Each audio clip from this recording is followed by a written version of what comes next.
Hello, welcome to the first session of our Lorford campaign. This is going to be a 5e D&D campaign, heavy on the roleplay.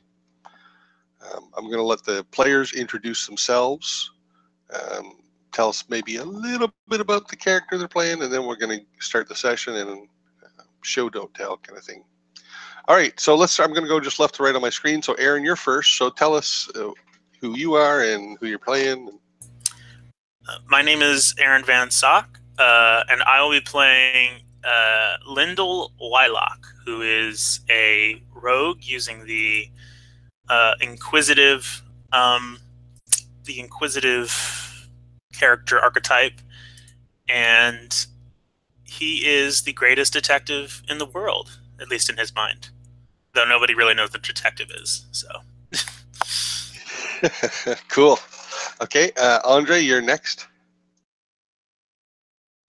I play Danvur Damaris, who is a forest elf and a wood elf, and he has come to this particular location to reunite with his friend Yambagorn, a proven warrior, and they've shared some adventures together, as well as reunite with some other characters that he has had commissions with before. He is rather old for an elf, probably middle ages, and he's quite observant. And that's all I gotta say. Excellent. Took me a minute to adjust to that voice. Dennis. My name is Dennis, and I play Snowball, white dragonborn healer who travels with the gnome Little, which he calls the Little Man. He saved her from a sling ring, and ever since he has followed him out of an honor-bound duty to him. So she's acting as the big brute standing behind him when he's negotiating, and so she's acting as his bodyguard. So you're Lindle's Chewbacca. Yeah. All right, John Poland.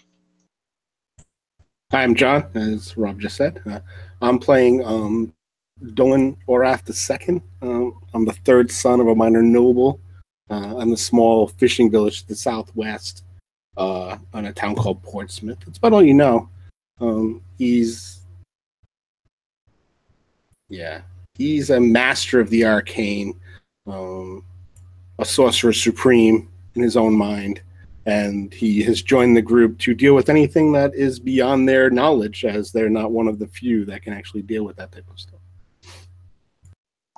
Excellent. Okay, and John Large. Hi, I'm John from Red Dice Diaries, and as Andre mentioned previously, I am playing Yambagorn, the half-orc, who is an unhappy result of an orc raid on an elven settlement. He was saved from being slain by elves by his companion Danvur, and the two of them have worked together many times before, learning to rely on each other. And it's due to a summons from Danvur that he now finds himself here, meeting up again with some other people that he's had slight dealings with in the past. Okay, excellent. All right, so when our scene opens, we are in the city of Port Withal, a large city on the southwestern shore of Lorford. That's the name of the continent. The climate is nearly tropical. The city is busy and thriving. It's somewhat dirty, has a lot of trade through here. The population is about 25,000. Mixed races. More of the citizenship is dark-skinned than light-skinned.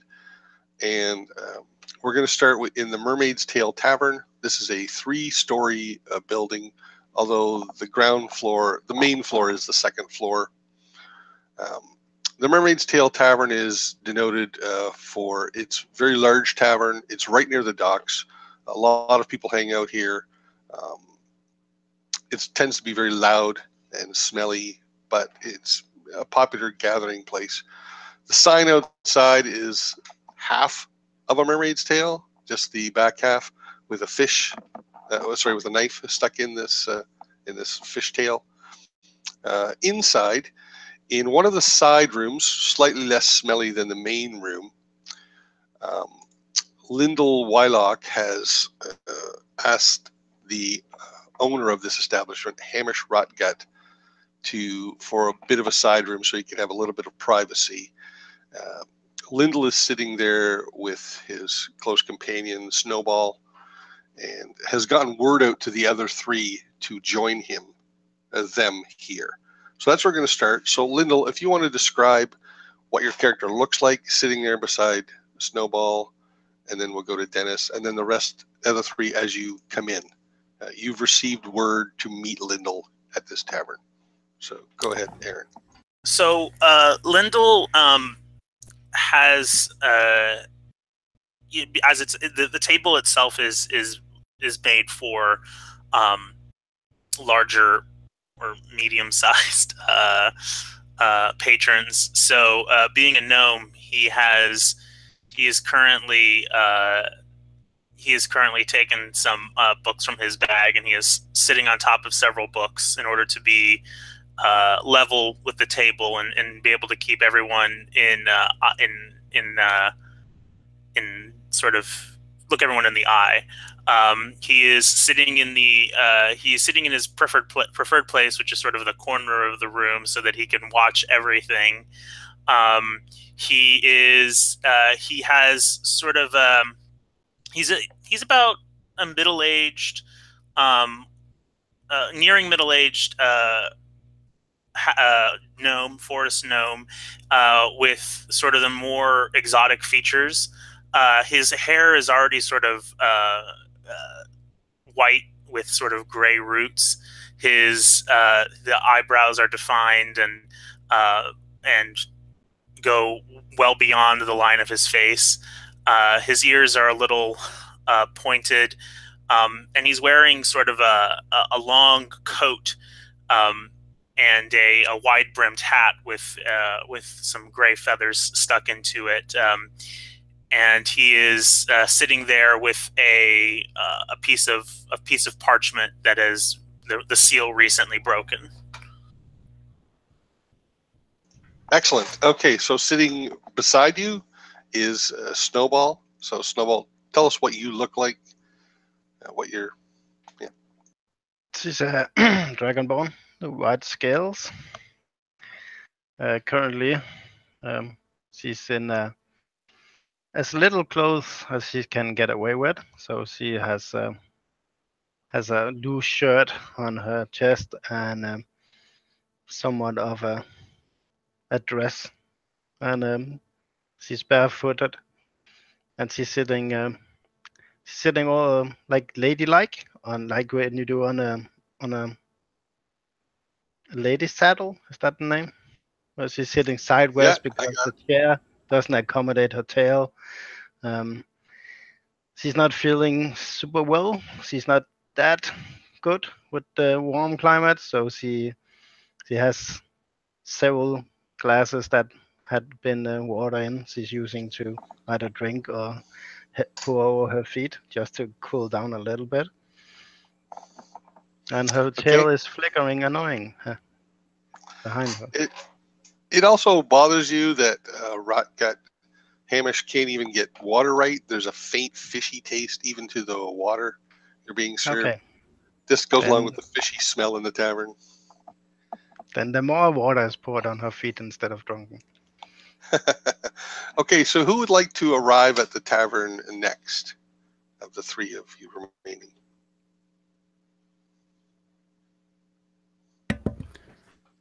Well, I mean, I'd probably, when I arrived, I'd probably wait for Danvur outside, since it's him who called me here. So presumably we'd sort of actually be getting into the pub together. Okay, so when you guys enter, as I said, the main floor is the second floor. So you go up a series of wooden stairs, which takes then a bend and goes in the front door. At the bottom of this, right below this, if you were to not make the bend and just go right over the railing, there's a large pile of hay there. And this has served drunkards well in the past who never really negotiated the turn and fell one story onto this hay, saving their necks. So you guys go up this long, one floor wooden staircase, turn left, and enter the main room. And you see that while there's a main room with most of the tables and most of the noise and probably most of the smells, there's a side room where you see Lindle and Snowball sitting. Okay, so as we walk in, just to describe my character, I'm a fairly tall half-orc with a sort of greyish green complexion. I have like my sort of like dirty black hair tied back in a top knot, and I'm wearing furs that they're not quite as heavy as they might appear from the picture I've got because of the climate, but it's obvious that the clothing he's wearing, he's fashioned himself. As he walks in, he's got a long sword on again, a handmade scabbard around, just like a belt that he's tucked it through, really, rather than a professional scabbard. And he has a large wooden round shield strapped on his back, which has something like a stylized horse's skull painted crudely on it. As he walks in, he's talking to Danvur. Well, talking would be a bit of an exaggeration. He's moaning, basically. As he's walking in, he'll be saying, I still don't know why you insist on us meeting in shitholes like this, Danvur. So before you respond, Danvur, I just want to quickly say that Yambagorn, you would notice it's second nature to you that while you're in a town that accepts all races, still orcs, even half orcs, they kind of get, sideways glances and looks like better keep an eye on that one kind of thing. Go ahead. It's all right. I'm used to the prejudice. All right, so Danvur would hear it's almost like he's Yambagorn, or his friend Yamba, as he calls him, would be nudging him with an elbow, and most probably he would be accepting this as some form of tease, and the elf would kind of nudge him back with the elbow, and he would say, I thought you orcs were used to this kind of establishment.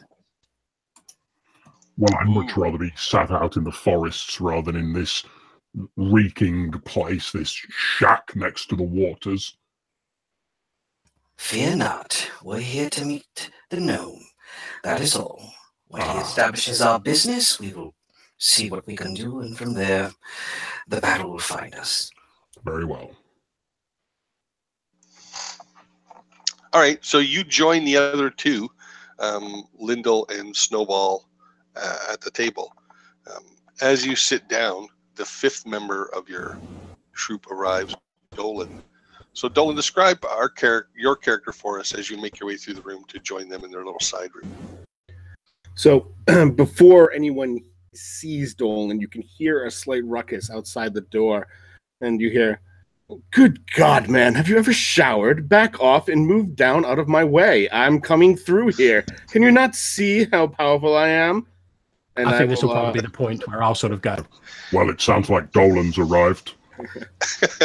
You see the door, which I'm assuming is just like a set of just swingy doors. He opens up, and you see a young man, barely out of his teens, wearing all white. And in a town of dirt and grime and fishmongery, he is completely clean. His hair is cut short, but kind of parted on the side and then slicked back with something that you're not even sure what he's using. And he has what looks like a white, maybe silkish handkerchief, and he's holding it up to his nose. "Oh dear, where are my friends? Oh, there you are." And then he walks over to the group. "Do you think?" Okay. I'm sorry. Yeah, no, sure. Go ahead. Yeah, intro. I was just going to say, as you make your way through the room, you also get some stares, but unlike Yambagorn, you get stares at your cleanliness. Like what's someone that clean doing in a place like this, kind of thing. And you notice as he wades through the busy tables that are all around, he is very specific, his direction, which actually takes him way out of the way of the direct route, as he doesn't want to touch anything. And he comes over and he looks at the chair, lays his handkerchief down, and then sits on it. I imagine as you sit down, I sort of like lean over with like half a sort of large fish, probably like a halibut that I've been sort of like chewing as I walked in, and sort of hold out the half a fish towards you and go, "Something to eat?" No, thank you. Did you even cook that? No, that would ruin the flavor. Right. No, thank you, Yambagorn. I'll pass this time. Are you sure it's quite good? Oh, I am sure. I think I may have vomited. So, a tall human female, about 50, really slender, like too slender, comes over to your table and, you guys want something to drink? Speak up, speak up. Water. Yes. Anyone else? No, nothing from me, not from here. Anyway. He pulls out a little extra coin. He's feeling a little extravagant today, and he says, "Please, some of that Southern Isles green wine, please." Wine?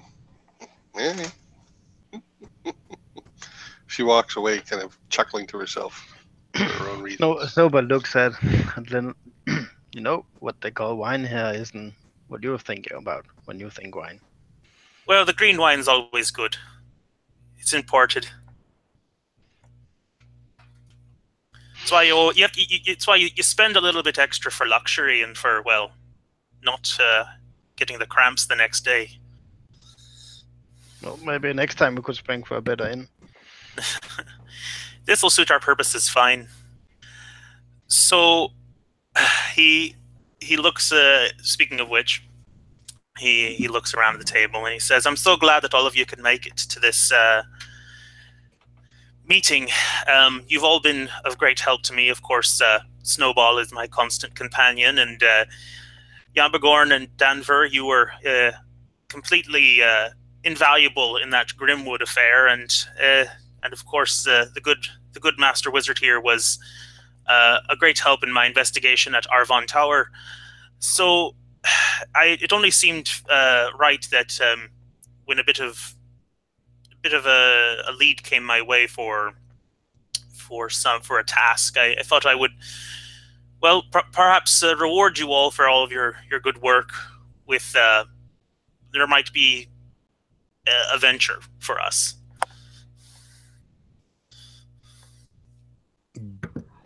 What is it you want us to do then? What is this adventure?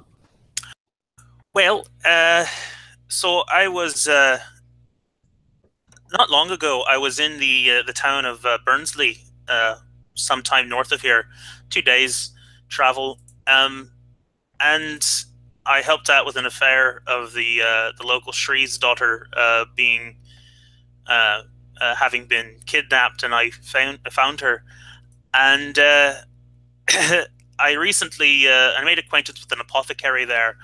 At which point he has this parchment that he slides towards. He's gonna slide it towards the wizard because he figures that he knows that he can probably read. He doesn't know about Yambagorn, and he's going to say, it seems that there's some kind of task that needs doing up in Burnsley, and last time I went out adventuring, it was, though Snowball is very helpful and is very great. I think that she can attest that it's hard working in a pair. More hands, the better on these things, I say. And I'm willing to split with that whatever reward comes of it. Evenly. Indeed, it's the way of the world that the pack is stronger than the individual. Go on. So yes, I propose that if you're all amenable to it, that we begin a trek. We supply ourselves as need be for maybe we leave leave this morn, and at dawn we ride to Burnsley. Like I said, it's about a 2 hours trip. Shouldn't be too hard. There is a road. It's not a wild path, though. I suspect Mr. Danvur here in Yambagorn would have no problem on the outside of the trails. But for us, we're gonna, it shouldn't be too long to get there. What's waiting for us there, I have no idea. It's a decently sized town. No real lawlessness, but we will see. Well, if it comforts you all to take this trail, I have no objections. Good Lindle, and you notice that Dolan he has his doeskin gloves on, and he's holding the paper with just his fingers, holding it up. There are no talk here of any type of compensation for what we are doing, and that trip could per se cost us a certain amount of coinage. Then not all of us have a ton of. I, of course, have plenty, and I'm fine, but I was wondering what we can expect for payment when we get there. Rob, do I know Burnsley to be a well-off town, or this apothecary to be well-off? You know that the apothecary is well respected in the town, perhaps a little bit more than the Shreve himself. He's a successful apothecary. People will travel to Burnsley on occasion for healing. So you know that he is well-to-do. He could probably certainly afford to pay a decent reward. You only met him briefly, kind of at the very end when you returned the daughter, and he checked her over to make sure she was okay in that. But he seems an upstanding person. He seems well-to-do, well-spoken. He has means. So it's certainly very plausible he could provide a generous reward. And just for everyone's, so everyone knows, I'm going to read the note that I got, so we all are aware. Master Wylocke, an issue has arisen in Burnsley which may benefit from your skills. Our Shreve, Arag, remembered your assistance with the disappearance of the Lady Ramor, and suggested that you may be able to provide aid once again. You would, of course, it does say here, you would, of course, be compensated for your efforts. Please make your way to Burnsley at your next convenience.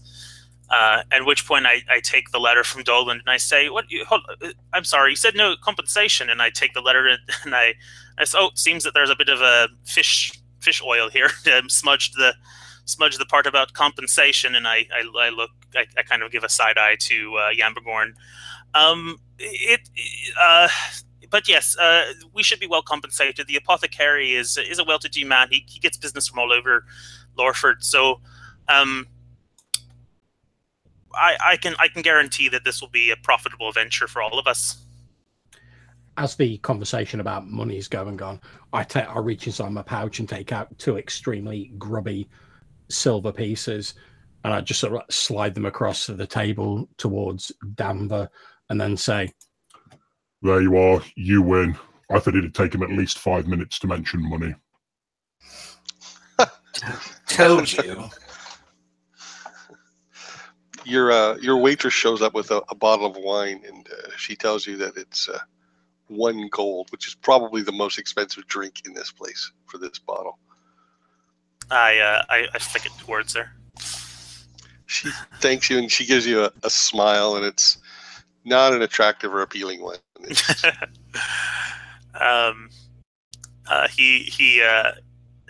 He begins to pour a glass, and he sort of wafts it and looks at the bouquet, and he drinks. Passable yet bland. Yeah. It's better than fishy water. I'll just be sat there staring at you, just swilling it round as I'm expecting you to cast like a spell or something like that. It's just to ensure the quality. Anyway. Surely you can just drink it. That will tell you whether it's quality or not. There are things that require... Life has a lot of ways of telling us about itself, if one is keen enough to find it.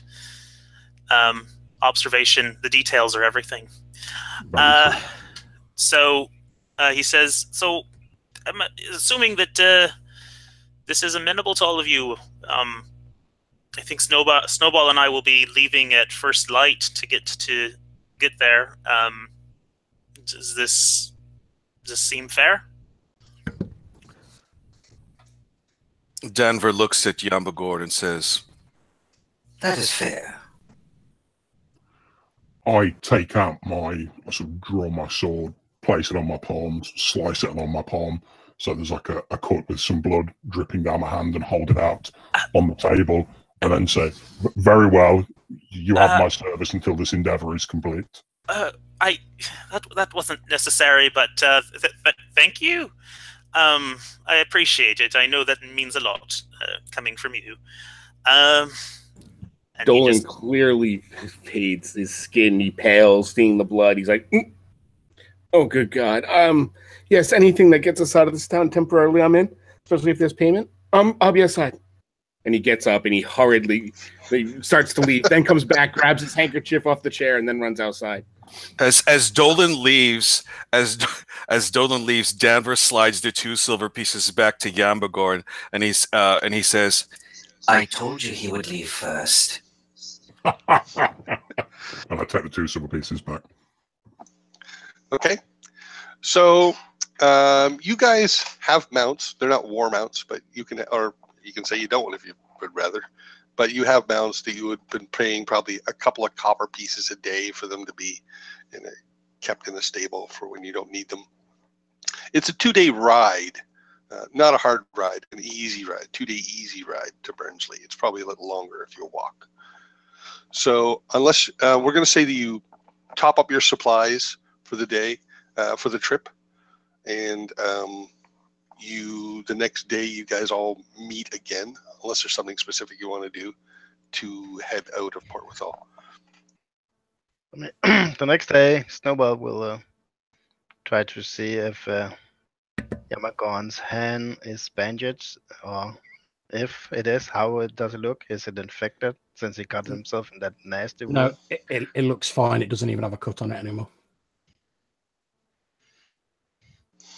Do you have like multiple previous mini scars on your hand? Yeah, I imagine that there's quite a lot of sort of like slightly lighter scars all over his body, to the point where it's like difficult to tell exactly which one was caused by the sword, but he doesn't have like a gaping open wound or anything like that.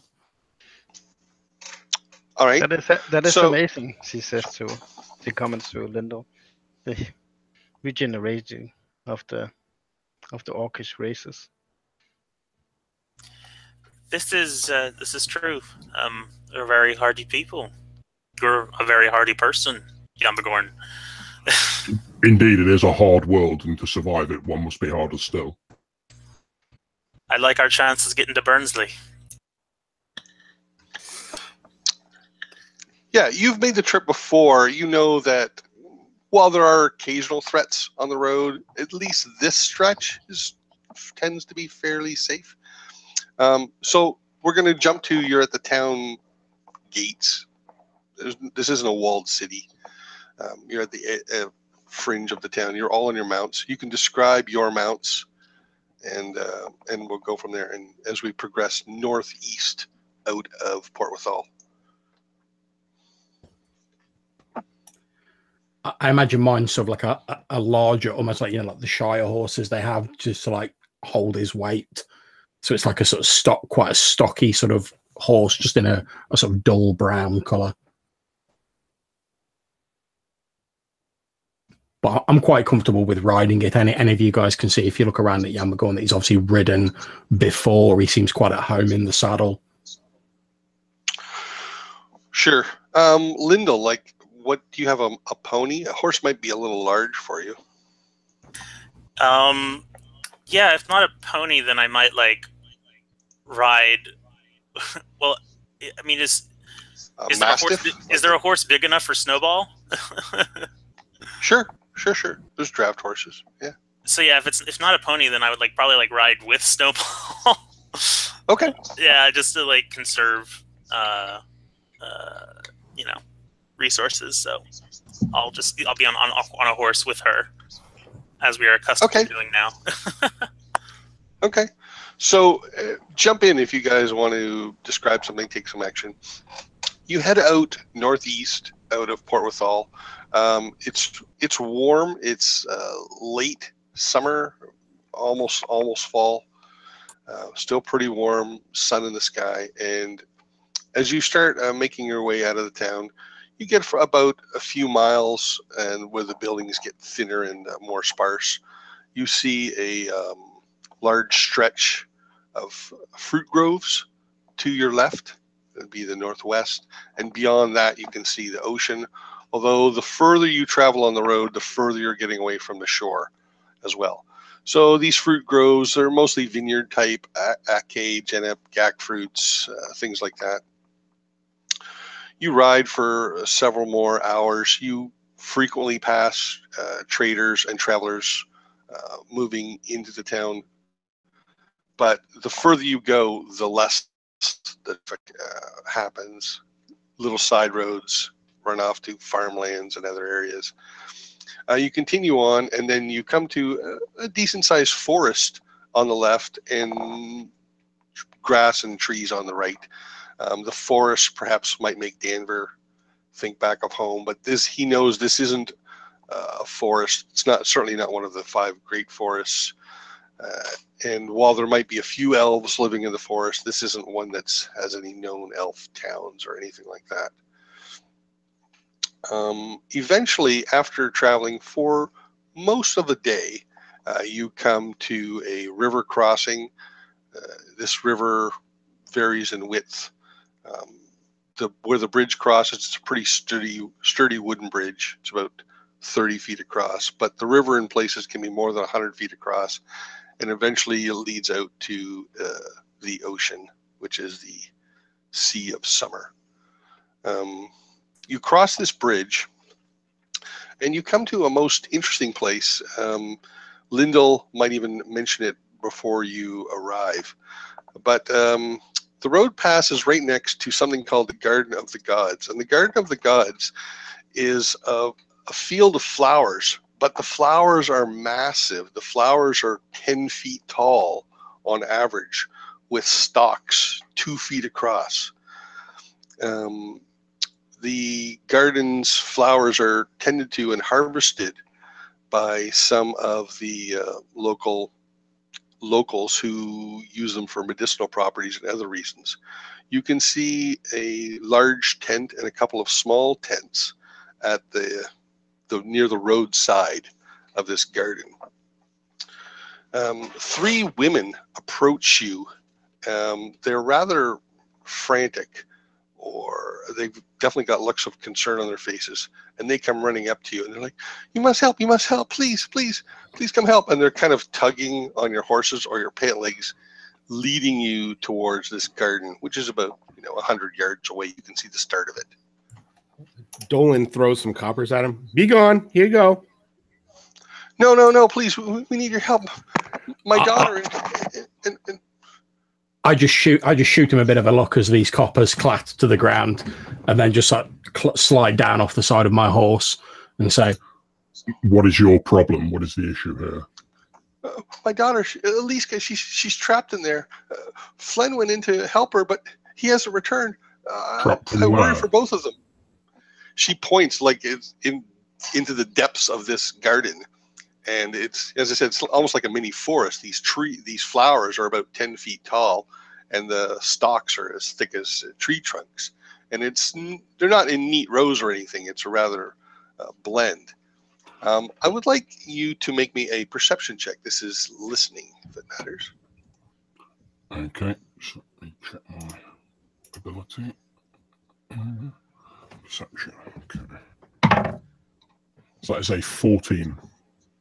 All right, so you hear a faint buzzing sound from somewhere deep within this garden. How is the rest of everyone else responding to this? Danvur, Lindle, how you guys respond? I'm gonna speak to Snowball, and I'm gonna say I think we should help. Absolutely. Please, jumps off you've got the to ladder hurry. and helps Lindle down and goes towards the garden. I say, sorry, go ahead. A short detour shouldn't hurt us any. I'm also going to, just because I know that the road can be treacherous and full of all kinds of bad people, I'm going to make a wisdom. I'd like to see if there's any deceit here. What they're saying to us. That'll be an insight check. Yeah, so I'm going to use I have like a feature. I have an ability called Ear for Deceit. When you choose this archetype at 3rd level, you develop a talent for picking out lies. Whenever you make a Wisdom Insight check to determine whether a creature is lying, treat a roll of 7 or lower on the D20 as an 8. So I'm just going to let you know that if I... Okay. Roll, yeah. So by the rules, I'm going to make an opposing deception rule, and that is like your DC. But I'm not going to tell you what it is. So what did you get on your insight? Let's see. So my wisdom is +3. It is a 15. All right. They seem sincere. They seem genuine. You can see tears on the face of one of the women. They definitely seem panicked and sincere. All right. He says, I think he turns back to the rest of the group. I think it would behoove us to help these women. As soon as the gnome says that, that's basically you see that Danvur kind of follows the gnome from the perspective of a soldier. So as soon as the gnome says, "I think we should do so and so," Danvur slowly slides off of his mount, right about 4 feet behind Yambagorn, and takes out his bow and arrow out of his quiver, and he readies it. And he whispers behind Yambagorn's head and says the following. Quiet gardens usually hide deadly plants, but in this case it could be enemies. Go first and I will stay 5 feet behind you. Indeed. And I turn to the others and say, beware, my ears can hear something loud in there. I suggested a giant garden may also have giant insects and predators in it. We should all be on our guard. And then I start forward. Danvur follows. All right, so 4 of you seem ready to enter. I'm not so sure about Dolan. When Yambagorn says that, Snowball goes back to her mount and gets her shield and hammer. Okay. Yeah, Dolan shakes his head and gets off his mount. There, Petunia. You stay here. Ladies, I am here. Dolan Orath. We shall help you. Come. Here, stay here with the horses. And then he will, once he gets past them, his features change from smile and happy to Jesus Christ. And then he'll whisper to Lindle, are we saving everyone? Just randomly saving people now? Is this what we do? I hear that there are trees made of gold in here. Maybe that's... Well then, let us go find these trees of gold. Physically impossible for them to stand upright, but sure, whatever. Danvur smiles brightly while keeping his eye on Yambagorn and says, "Wise gnome." So, how do you want to enter this? I don't want to commit anything. So, as I said, it's a bit foresty in the sense that these are like thick tree stalks with like leaves coming off of them and things like that. You're gonna have to make a meandering path, and visibility isn't great simply because of the stalks. Are you all moving in a line, like in a movie, or are you doing the wedge formation, or? Well, at this point, Danvur would, if it starts to get dark and they can't really see very well, Danvur would put his arrow back in his quiver and the bow away and take out both of his swords, and he would kind of nudge closer to Yambagorn. They've done this before, and Yambagorn would walk forward, but Danvur would put his back on Yambagorn's back, so that he could see, so he could cover his 6. And while they're walking in this manner, Danvur's keeping an eye on the gnome, the dragonborn, and the human to make sure they're not attacked. And if Yambagorn gets attacked, he'll nudge Danvur. And Danvur says, "Keep an eye out. I don't like this." Indeed, and I'm walking forward with, like, say, Danvur at my back. I've got my sword drawn and my shield now on my arm with the sort of shield held back a bit, so it's half protecting Danvur as well, because we're sort of 2 at the front.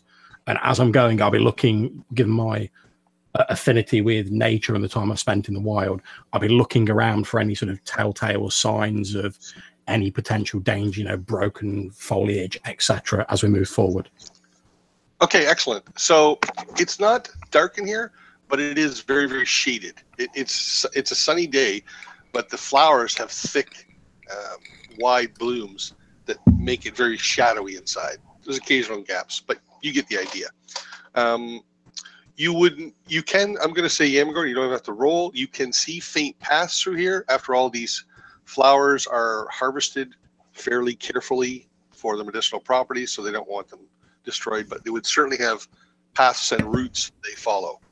Okay, so as we're moving along, every time we get to like where these sort of paths branch off, I'll be listening to see if, because I'm assuming these people who are lost, they're probably going to be making a lot of noise, shouting for help, etc. So each time we reach a branch of these paths, I'll be stopping, gesturing for everyone to stop for a minute to minimize the noise, and I'll be listening to see if I can hear any like signs of distress that might indicate where we should go. Excellent. So if I could assist with that, like I'm going to be like right by him, just kind of like lending my observational skills, just to kind of maybe just assist with this role. Okay. I'm also going to say, yeah, okay. So you can all hear this buzzing now. This is a loud sort of droning buzz that you can hear from further in, but it's definitely getting closer. I'm going to have you all make me perception checks for something additional. 19. Excellent. This is going to be group perception. Just call it your result. 5. 1 and 8. 1 and 2. 9. 20. Okay, so Lindle and Yambagorn, you can hear over this droning sound a faint, sounds like a female girl, perhaps. Help, help, help. But it's being drowned out by this sound you're hearing. Seems to be coming from further within. Okay, so hearing that, I sort of gesture in the direction that the sound's coming from, and then glancing back quickly to make sure that everyone's keeping up and that we're all still together as a group. I slowly start moving forward, using the edge of my sword to push foliage out of the way, my shield, etc. Trying to be as quiet as I can, but obviously there's a limit to how quiet we can be. Does Danvur hear the buzzing? Yeah, you all hear the buzzing. Okay. The perception check was just to hear the cries over the buzzing, or under it, however you want. You definitely can all hear that. You get closer, and you get deeper into this forest, and you see one of the stalks kind of, and when you look up, you can see a giant wasp on the top of the flower, and it leaves the flower and comes swooping in towards you, seemingly right at you. I'm going to have you everyone roll initiative. Like giant, how big is a giant wasp? Oh, good question. So it's about 3 to 4 feet in length. The wingspan might be 6 or 8 feet. Everything proportionate to that. If you imagine a wasp body as being 3 or 4 feet long, and everything in proportion to that. Great, okay. Horrific is what you're saying.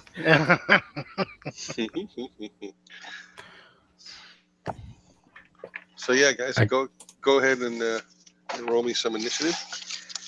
I have a 17. 17, yep. Danvur has a 10. 10, yep. I have a mighty 7. 7. Dolan also has a 7. And we'll say Lindle got less. Fortunately for you, I got less than 7. So, Snowball, you're going to get to react first, but this thing is beelining it towards Yambagorn, who seem to be on point. You could certainly get there in time. The distance close enough, you could cover it. If Lindle have walked up to walk next to Yambagorn, she has also walked up. She follows Lindle. Right. What I'm saying is you could race ahead to encounter this wasp if you wanted to. It's within your 25 feet or whatever. Like as part of your action. You get to go first. So just tell me what you want to do. Well, she's gonna I played too much limitation. Delay action? Is that a thing? in 5e? No, you're not allowed to delay an action in 5e. You can ready an action. Ready an action. Okay, I'll ready my action that when the wasp comes close, she will whack it with her hammer. Okay, but it's going to get to Yambagorn before it gets to you. That's my point. You can clearly see that. So it's not coming at you. It's coming at Yambagorn, but you could get there. Can I yell something? Absolutely. Okay, Danvur would probably say something like, Dodge the incoming attack, and we can attack it as it pulls away.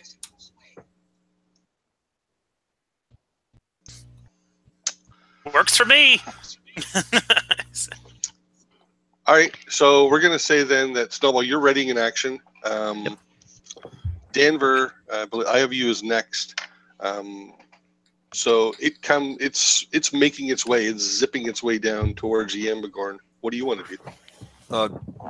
Danvur would definitely take a dodge action because he's going to attack. It's in flight, so it's going to have to pull away or land. And either way, it's going to be not in a good position after that attack is either missed, I hope.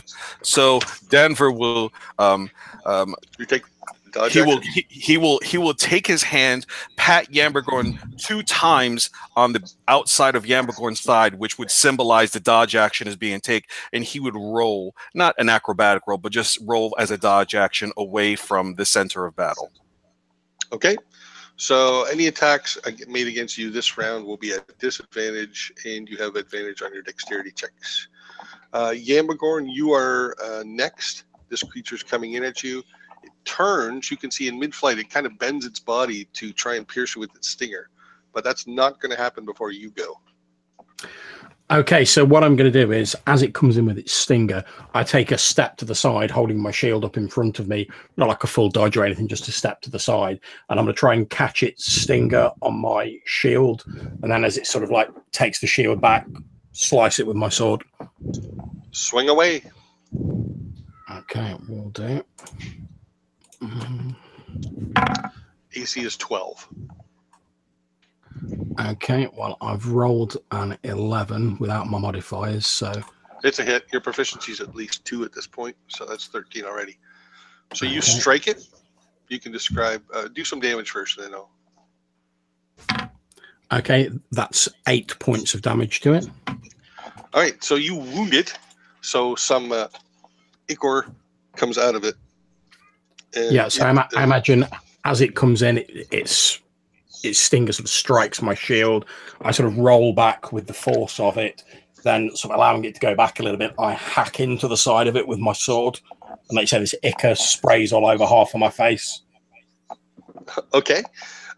Dolan, so how do you want to respond to this? You're a little ways back, but you can certainly see what's going on. Dolan, seeing this, you hear, you just kind of hear, "Oh my God," under his breath. And then he looks from the gigantic wasp and looks at Lindle. And he's going to use the dodge action, but he moves over to stand beside Lindle, almost surprisingly protectively, maybe. Okay, excellent. So I'm going to go now. And so you wounded it. So it's rebuffed at first by your shield, and then it comes in for a second strike and does not penetrate your shield. You once again deflect it with your shield. And Lindle, it is your turn to go. All right. So what's the distance between me and this thing? You can close if you want. Okay. Well, I'm going to take out my rapier, and I'm going to do my ability Insightful Fighting, which as a bonus action, I get to make a Wisdom Insight against its Charisma Deception check, and I get to make that means if I succeed, I get to make a sneak attack on it, even if I don't have advantage. So I'm basically like looking at its movements and how it will dodge and trying to find its weak points. I can tell you your sneak attack is going to apply anyway because it's already engaged with an ally and you're going to within 5 feet of it. Oh, so okay. You will definitely get sneak attack. All right, so I'm just going to attack it then with my rapier. And that is definitely a miss. Okay. So it's dripping ichor, but doesn't know enough to fly away. and it is joined by four Rob, more. I forgot to Yeah. I forgot to roll with advantage on that because Yeah, go for it. Yeah, go ahead. Got that. Go ahead. All right. So, will a 13 hit? Yes. So you're going to kill it. So you can describe the kill. It was already wounded. All right. So, I basically, as it's like engaged with Yambagorn, I'm going to, I sort of sneak around it, and then as it attacks the half orc, it reels back, but then it reels back onto the point of my my rapier, sort of not expecting me back there, and it pierces itself. All right. It twitches and sprays a little bit more ichor and then falls still. As you and Yambagorn exchange a look of victory, four more of these giant wasps pierce the canopy and make their way in to attack you. I'm going to ask you guys to roll me initiative a second time.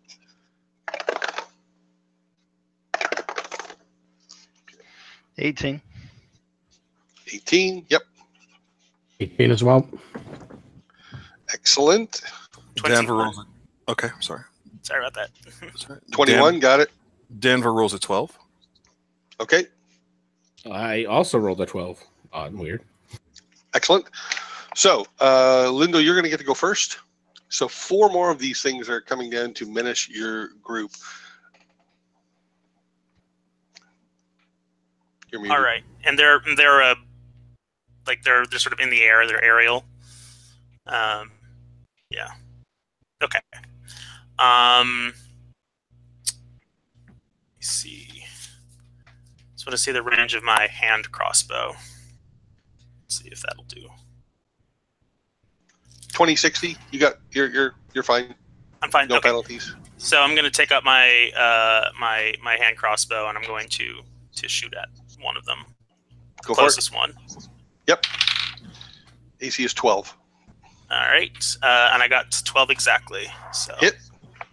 Roll some All damage. right. I'll do my damage. 4. All right. You pierce it with a crossbow bolt. Its flight starts to go a bit erratic. Two of them come in close. One is going to strike at Yambagorn. Terrible. Natural 3. And miss. Once again, you deflect its stinger. And the other one is going to strike at Lindle, who's also standing right there. This time I got a hit. What's their damage?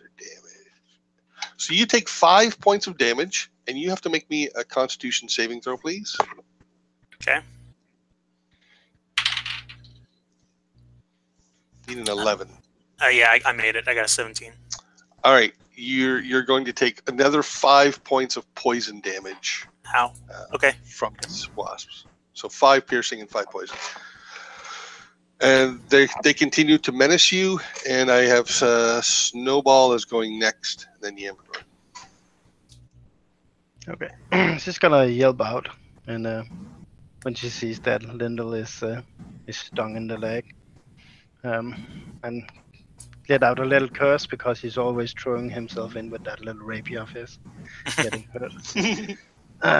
So she's gonna take her hammer and she's gonna crush it for 5 points of damage. All right, you smash one of these wasps for 5 points of damage.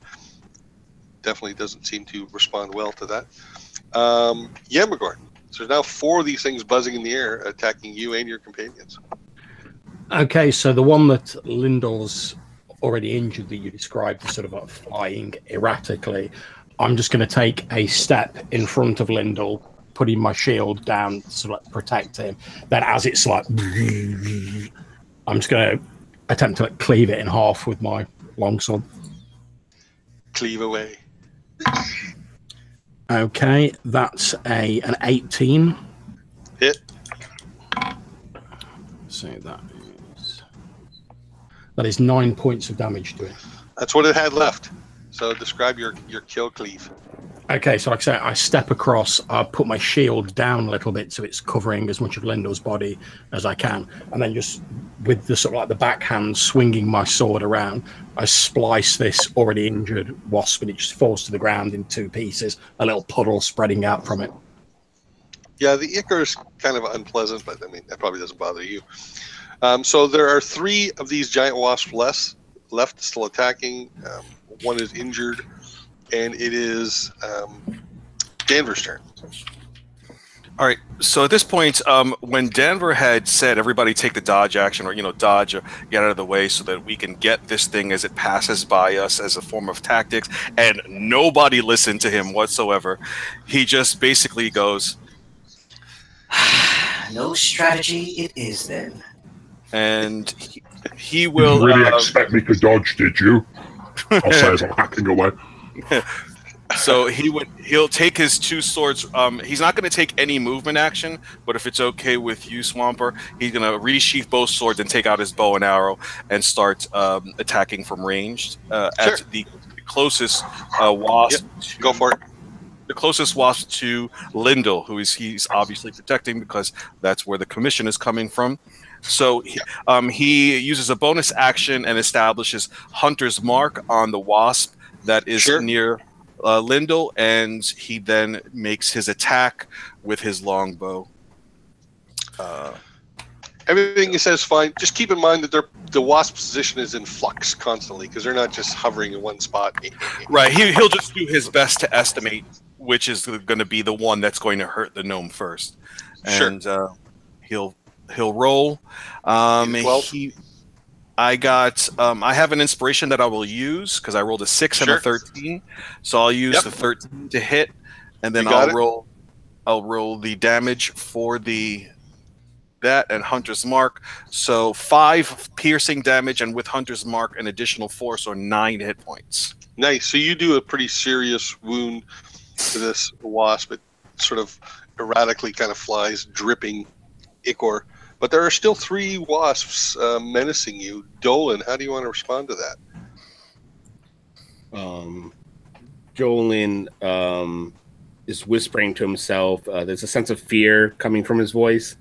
You hear him say, "I did dodge. Wasn't that? I don't get what's going on." And then as he's doing that, you see anyone looking down sees his right hand. Greenish energy seems to flow down, and then it bursts into a green flame in his hand. And he throws it at the nearest wasp, if there's anyone that's alive. Sure. Is this actual fire? Trying to pick one. You can choose whatever one randomly if you want. Roll to hit. Is this actual fire? It's produce flame is the spell, so yeah, it does fire damage. All right. He rolled a 23. Oh yeah, you hit your target solidly. It occurs to you that if you had missed, you might have set some flowers on fire. Oh yeah, I'm well aware. It does 7 fire damage. Impressive. All right. Excellent. So the remaining 3 wasps, they're going to counterattack. Some mobs I would have morale checks. These ones, I'm not giving them the intelligence of morale checks. Oh my gosh, look at that. 2 19s in a row. So Yambagorn, you're stung once for 5 points of damage, and I need a Constitution saving throw. The DC's 11. Snowball, you meleeed as well, right? Am I right? Yes, she did. So you also get struck for 5, and I also need a con save from you. I've passed the con save. All right, you take another 5 if you pass. 5 poison and 5 piercing. I fail. So you're going to take 5 piercing, 10 points of poison damage. Yeah, you're okay unless you get reduced to 0. So yeah, it seems to the poison seems to be slowing your limbs slightly. So that's 15 total. Yes. Lindle, you managed to avoid being stung a second time. And it is your turn. Okay.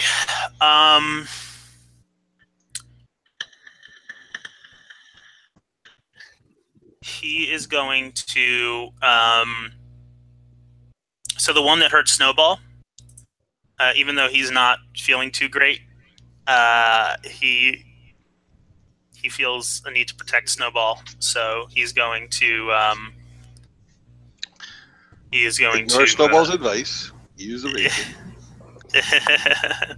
Yes. I'm going to take a sneak attack on the one that just attacked. Yes, go for it. Yep. All right, and the DC is 12? I mean, Yeah, the AC is 12. Yeah. Yes. Yep, okay, so he hits. So Okay. he's going to do damage plus sneak attack damage. And that's going to be 9 damage. Okay, so you kill your second wasp as you pierce it with your rapier, and more gore comes flying off. And then I take. So for cunning action, I can take the. Oh no, that's a dash, disengage, or hide. Well, I guess I can. I'm going to disengage. From this, just kind of get away from them. Right. So disengage is like a free 5-foot step back. In this case, it's not necessary because you killed the only opponent you were facing, but it's still a good move. Still a good move. Snowball, you're next. There are 2 wasps left, both injured. And then yeah. You can move to where they are. So the whole thing's in motion. So as they come in and they're doing their little dives, you can just take a couple of steps to the right and swing, or a couple steps to the left and swing, like whatever. Okay. No, she's gonna take defensive action and move towards Lindle. Okay. Yambagorn. So these things are an interesting target for you because they're kind of like. Okay, so for anyone who's watching this, you can see that the last attack has quite sort of seriously injured Yambagorn. He's got like a huge gash down his side where the stinger of the thing just like plowed through his flesh, and you can see this like dark green blood just like flowing freely down his side. But he's still got this sort of fanged grin on his face. Although you can tell he's in pain, he's like wincing a little bit. He seems to be trying to ignore it, and as one of the other wasps like swoops in, he's going to attempt to sort of like leap up and meet it midway and just like go for it with the sword. That is a 17. Yeah, do some damage. That is 10 hit points of damage to it. All right, so that's another kill for you. So you cut it in 2 with your sword, leaving 1 left, and it is Danvur's turn. Is this the one that I damaged before, or is it? They're all damaged. They're all damaged. I know it matters to you.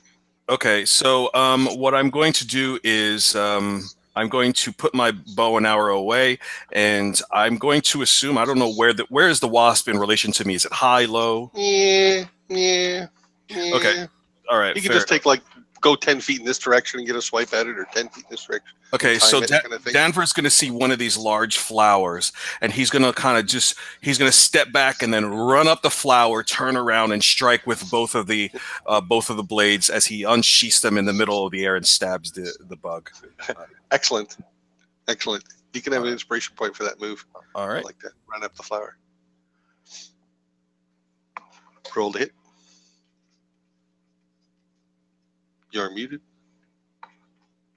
All right, the first, as he runs up the flower, he turns around, he unsheaths both his sword. His first sword misses, but then he turns around in midair, and the second sword hits and digs itself deep into the beast with, let's say, 5 hit points of damage. Yeah, you're going to kill it. So you run up and you leap off and you slice this, and you kill the last wasp. There's now 5 dead. Some might still be twitching a little bit, maybe leaking fluids, but all 5 are dead. You can still all faintly hear buzzing sound from the distance, but louder now you can hear these cries for help. It seems to be a female girl. So where Yambagorn sort of like landed after he leapt up and cleaved this wasp in two, you can see that like as he's landed, he's sort of like still down on one knee where he fell. You can see like this blood is just like pissing out of the side of him now, like pulling around his leg. Yeah, he's breathing quite heavily. You can see that although he's obviously trying to sort of keep up that stoic sort of like mad warrior grin, you can see that he's obviously in quite some pain. Certainly Andre's character will recognize as having fought with him many times before. He sort of shakily clambers to his feet, obviously struggling a little bit, and then says, I am ashamed to say that those things have injured me severely. Danvur would run extremely fast right beside Yambagorn, and he would say, Oh, Senifa, Sena. And his hand would begin to light up, and he would cast Cure Wounds on his friend immediately. All right, you cast it, you roll it. It's 8 hit points restored. And then he would say after he heals him, Dan will be a little bit upset with his friends, and he would say, Dark gardens bring danger. How many times do I have to tell you? Next time, dodge. Your pride is not on the line. Perhaps in this case, you may be correct. I am shamed for not listening to your advice. I should know better by now. Forgive me. While he's lecturing us on tactics, Snowball will examine Lindle's wound. Yeah, he's got the stinger left pretty serious wound in his and it will say his shoulder. You can see the bit of poison in there, and whatever's left of its the wasp venom, and it's bleeding pretty well. He looks a little ragged. Oh, this is bad, little man. And she kind of gently pushes him down to lay on the ground. He does. You have to stop doing this. This is not your force. You're a thinking man, not a fighting man. Looking over, how injured is Lindle at this point? He's taken a lot of damage. I mean, he's fine. Like he's alive, and he's but yeah, he's taking quite a bit of damage. And he says he's sort of still shaking off the venom, and he's just saying, "There's a reason why my people called me Fear Not." That's why. Yeah. White Dragon, if you wish to save your magics for a more dire need, I can see to your friend.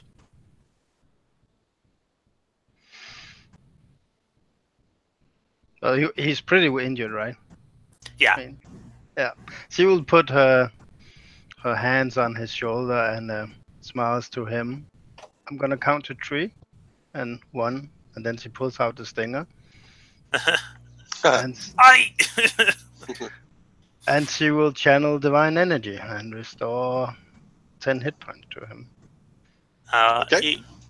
And his arm kind of gets cold, and there's a little tingling, and there's a slight, like on a cold morning, where his arm is covered by that light frost.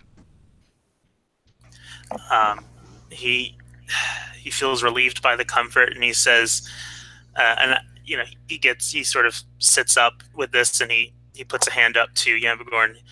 I appreciate it, but she loves this part. It is gods. The gods are with us. Yes. All right. Well, note taken. Dodge when needed. All right. Yeah. Let's get to that screaming girl. Yes, we need to move, and I start sort of moving very quickly in that direction. Danvur stays on pace with Yambagorn. Okay, so you guys go pressing on through this forest of flowers. You get to the point where you can see this the source of the sound. It's a girl about 11. She's standing there. There's a person lying beside her, unmoving. A man lying beside her, unmoving. Overhead, you can hear the buzzing is louder here. And looking up, you can see the canopy of the flowers shaking a little bit, suggesting there might be insects, wasps resting upon it. But there are none below the canopy right now. Danvur, you know more of the ways of the wild than me. Is there anything we can do to deter these creatures so that we don't have to face them all? Wasps do not like smoke. We can create a fire and hopefully smoke them out. They will even fall if the smoke is thick enough. I'm just going to say, Dolan, you might recoil a little bit at this suggestion because these flowers are very, very rare, and their potential properties for making potions and the like is high. So while there's nothing wrong with Danvur's plan per se, you certainly don't think it's a good idea to set any of these flowers. Like you'd want to strive to not destroy any of this garden if possible. But you can say that or nothing. You can say Danvur, I understand that you're more skilled in this type of thing, but these flower trees have a certain monetary value that someone may need, as well as medicinal properties that they have. To destroy them would be not good, I guess. Danvur would snap a look directly at the human and say, "Perhaps we should be more careful when we use green flame around them then. Now, will we smoke out the wasps or not?" I did not set fires to anything. Still yourself, my friends. I have a plan, and I reach in and take out like a thick pouch of tobacco from one of my side bags, and I'm going to say, I have water in a water skin. We place this on the ground, we ignite it, we will dampen it, therefore it will create more smoke and the risk will be less to these precious plants, which I agree with you, should not perish in the fires. And I'm basically going to soak one of my furs, rip it off, chuck the tobacco on top of it. The idea being then to light it when it's already damp, so it'll make more smoke but won't run the risk of burning our surroundings down. Now, you would all know, the whole party would know, that Danvur actually agrees with the human and does not want to harm the plants. But the problem is that he's scolding him for using fire in the first place. And then being lectured by the human about protecting plants, being a forest elf, just completely drove him mad. That's why he snapped at him. So when Yambagorn says what he says, he considers his words, and then he goes, "That is good." Okay. So I like this plan. So you get these damp furs, and you got them good and smoldering, but you're still about 30 feet away from where this girl and the lying figure. My plan is once it's smoldering and like smoke started to come out of it, the reason I dampen the furs is so I can pick the whole bundle up, sort of running to the middle, drop it down, then I can start trying to get them out under the cover of the smoke. Got it. Okay, so that's what you're doing. So you come running over there, and this girl sees this huge half orc carrying this big smoking bundle, and she kind of backs away from you, not sure of you as you come charging in. Be calm. I do not desire your blood today. We are here to help you. And also put this bundle down next to them, so the smoke's billowing out. He doesn't desire your blood ever. Don't worry about that. It's not just today. As I put the bundle down, I'm going to look at the guy who's sort of like unconscious on the floor. If I think I can like throw him over my shoulder to like get him out of here quickly, I will do. Hoping that someone else will take care of the woman. Yes. All right. So you drop this smoking bundle. Smoke starts pouring upwards. You grab this unconscious person. And you make your way back with them. The girl, she kind of falls to her knees, and she's like crying and coughing. Follow me. There is time for tears later. Yeah, Snowball will follow in and pick up the child. Okay. All right, she goes with you. You can see through the little bits and gaps in the canopy that your smoke thing is working, and the wasps are kind of dispersing and moving away from the immediate area. Danvur approaches the girl, and he says, "Are there any more, child? Or is it just you?" Me and Eric. She points at the unconscious figure on Yambagorn's shoulder. As I've got the guy on my shoulder, what state does he look in? Is he dead? Is he alive? He's alive, unconscious. You can see that he's got a large gash in him. The blood is he's stopped bleeding, but he's obviously been stung. I place my hand sort of on the area where he's been stung as I'm sort of lowering him down now we're a bit out of danger. And I start sort of whispering in Elven, oddly enough, which obviously Danvur and anyone who speaks Elven will recognise that I'm calling on the power of Maliki, the mistress of the forests, to heal one who's been injured within your bounds. And I'm going to use my lay on hands to heal him of 5 hit points. Okay, he appears noticeably better, and he goes from an unrestful state to a restful one. He's still unconscious, but it's closer to sleeping now than... Okay. The 5 of you, I'm assuming, make your way back to the road with your 2 new charges. As soon as you get close, the woman comes rushing up to you, the woman who had a tear-streaked face. Erica! She comes rushing and she grabs her daughter and she hugs her really, really close. I mean, Thank you so much. Go ahead. Before we leave, Snowball is gonna pick up as many flowers as she can carry. Well, I don't know that you can even carry one. Like, they're 10 feet tall. Like, I'm not sure. If you want, I can chop them up for you. No, you will not. You will leave them. They are here for a purpose. Please do not disturb them.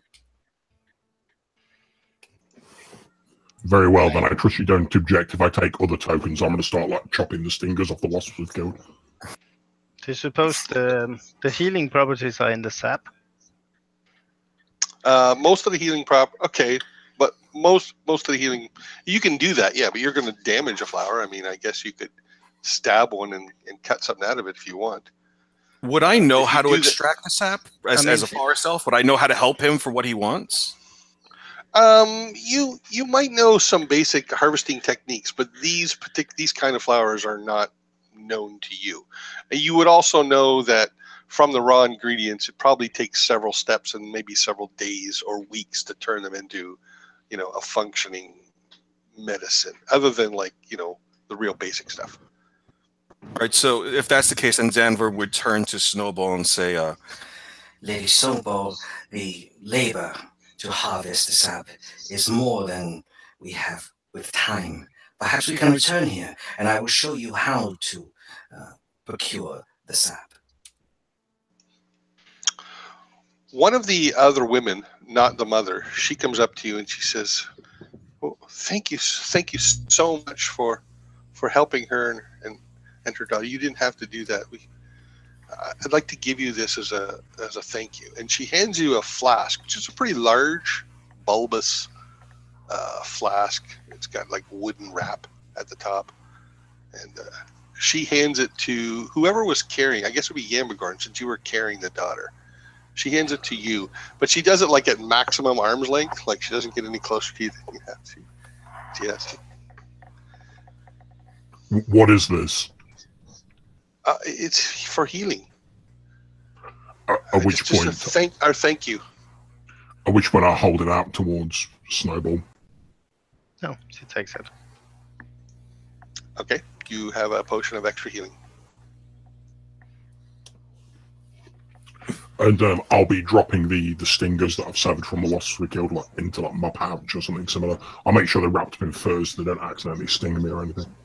Since we have time, I'm gonna dress up the wound in her leg.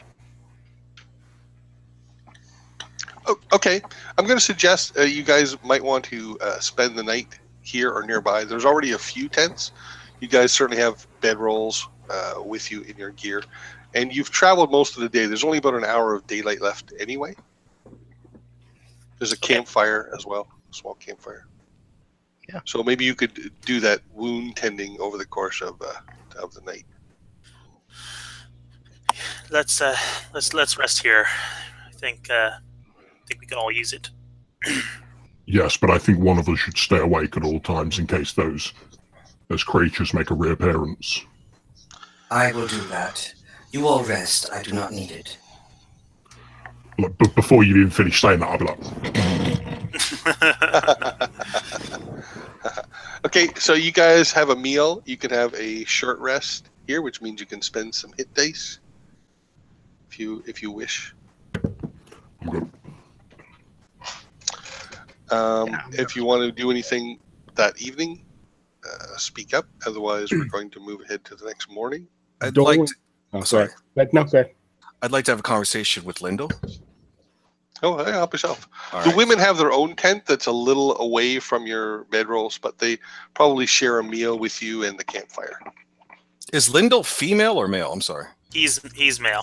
Okay, Male, so no. I just want to make sure. Okay, so I walk over gently to Lindle and notice that he has bandages on him, and as a result of Snowball's help, and Snowball would be next to Lindle, so I would nod in acknowledgement in Snowball as well, because I honor Dragonborns, and I would bend down and basically start to begin to talk to Lindle as such, and I would say, Master Lindle, the matter of the orc tribe that I went to pursue in the port town.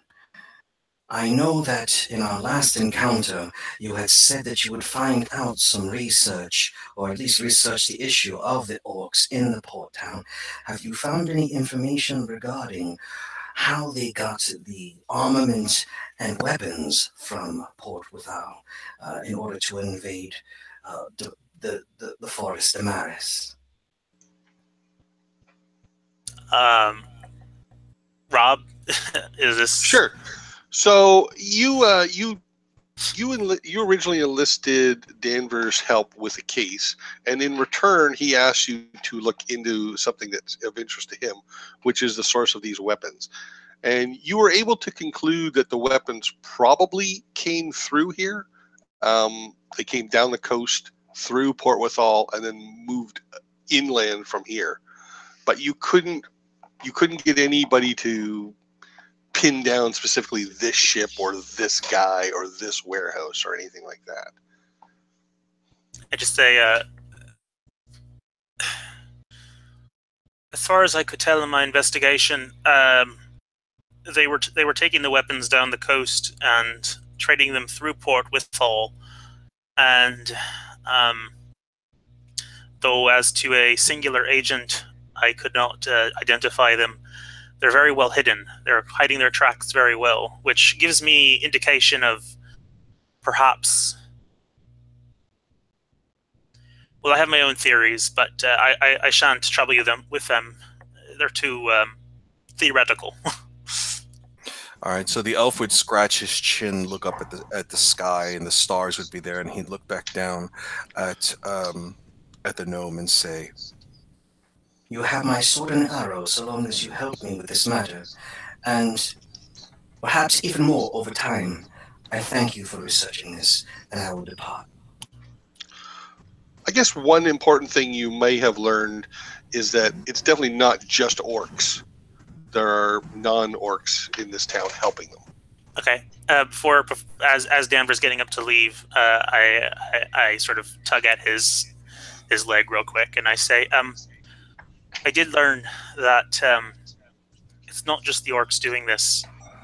They've got allies, non-orc allies. So that is one lead. And a good one it is, Master Gnome, and I will follow up with you as we progress, and hopefully we will uncover this travesty. Indeed. Okay, so the evening passes without incident. You do occasionally hear buzzing, but it doesn't come close. And the ladies suggest that the wasps tend to stay further in. The nearest flower to the road is about 50 feet or more from the road. So generally, if you're on the road, you're pretty safe from them. Rob, can I just add something about the night I wanted to tell you? Yeah, absolutely. Right before everyone goes to sleep, Dolan digs his heel in and creates a 20-foot circle around our group where all the tents are. And then you hear him chanting. He pulls out a tiny bell and a piece of silver, and he says some magical words. Elias no Tavern Gorstorf. And then for a split second, you see kind of the trench that he dug with his heel kind of lights up and then dissipates. And I've set up an audible alarm if anyone passes through it. And that takes me about 10 minutes of time, and then I go to sleep. What triggers that? Like anyone passing it? Yeah, any person that isn't named, and I've named everyone in my group. Okay. So I'm going to say that at one point during the night, it gets set off accidentally, but you realize it was innocuous. It was just one of the other workers that you didn't name. I think at some point as well, Rob, before we sort of move on, having had like a bit of an orc power nap, I wake up and I wander over to where some of the folk who live nearby are, and I'll just be generally talking to them about sort of like their healing works, and they'll probably be quite surprised that being a half-orc, I have quite an extensive knowledge of medicine and healing. Obviously, with me having to be self-reliant out in the wild, so I'll just be talking to them about that, and just making general conversation with them. It's a subject that, despite seeming like a warrior, he's actually very interested in healing as well.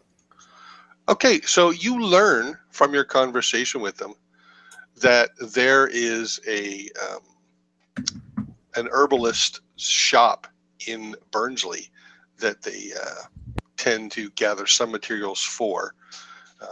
There is also a store they sell them to in Port Withal, but generally they harvest here, take them to Burnsley, process them, and then ship the processed goods to Port Withal.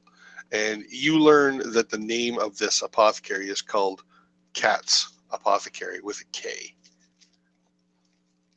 Herbalism shop, I should say, not apothecary is not quite the same. It's Cat's herbalism shop.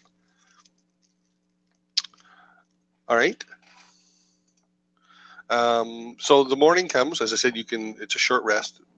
One day, you can spend hit dice if you like. When the morning comes, you share a breakfast with the workers who get up fairly early. They once again repeat their gratitude for your assistance. Snowball would like to. Is this Cat's person? Is he the one who owns the plantation, the garden? So I don't know if you were in on that conversation that. Well, I was going to say, but given the term Snowball's obviously like a healer herself, I would have quite happily discussed that with you, and sure. Would have worked out that I'm also very interested in that side of things. So you learn that Cat is actually probably not her full name, a female elf, well on in years, who definitely does own this land and occasionally teaches other herbalists how to harvest properly in a way that doesn't use up the resources, doesn't do any permanent damage. So there's maybe a bit of a store/school going on in Burnsley. And these wasps, are they? Are they a new thing, or they have been there always? No, they're just a necessary evil. They help pollinate the flowers. The garden wouldn't function without them.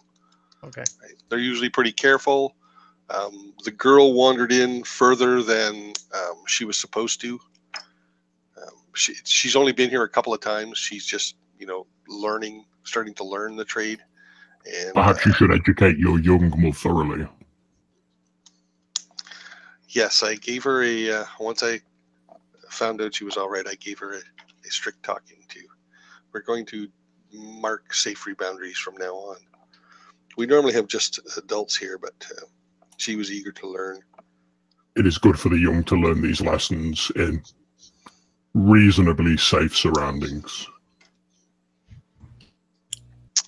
Do I get the impression, I'm going to start, as people are kind of making conversation, I'm going to head towards the group of the women and the workers in this area. Sure. Are these people from Burnsley? Most are from Port Withal or born. They live there or live near it or something like that. But some are from Burnsley. Yeah.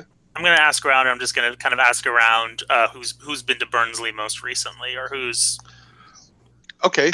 What information are you trying to find out?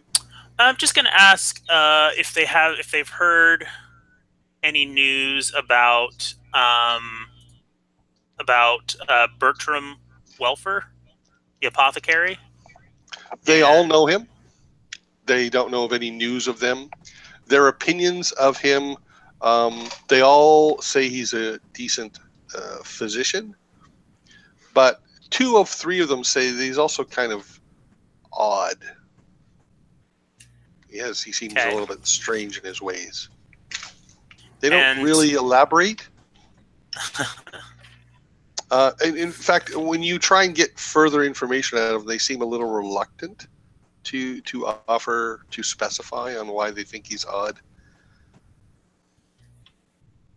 I'll go ahead. I'll pull one of them aside and I say, "Listen, I know that I know the man.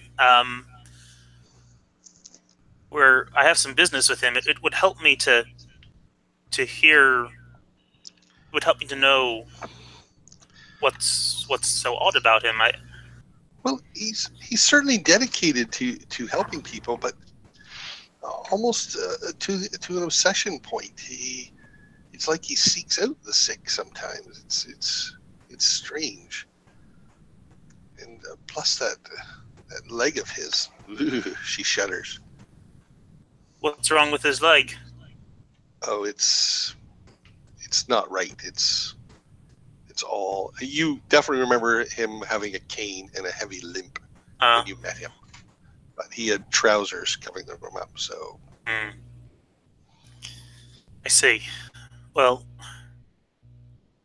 when you say that he seeks out the sick, is it a strange that he's able to find them, or no? He certainly provides a service for our town, but as I said, he seems.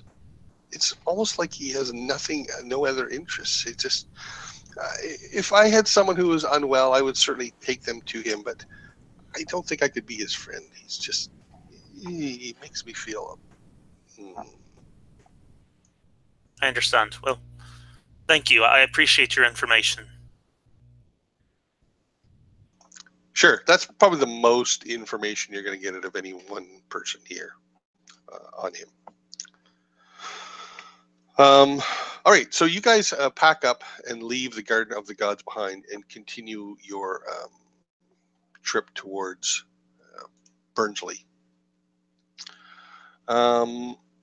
You walk for a while, and then you come to a fork in the road. Lindle or Snowball, you might know this is referred to as Quillip's Fork.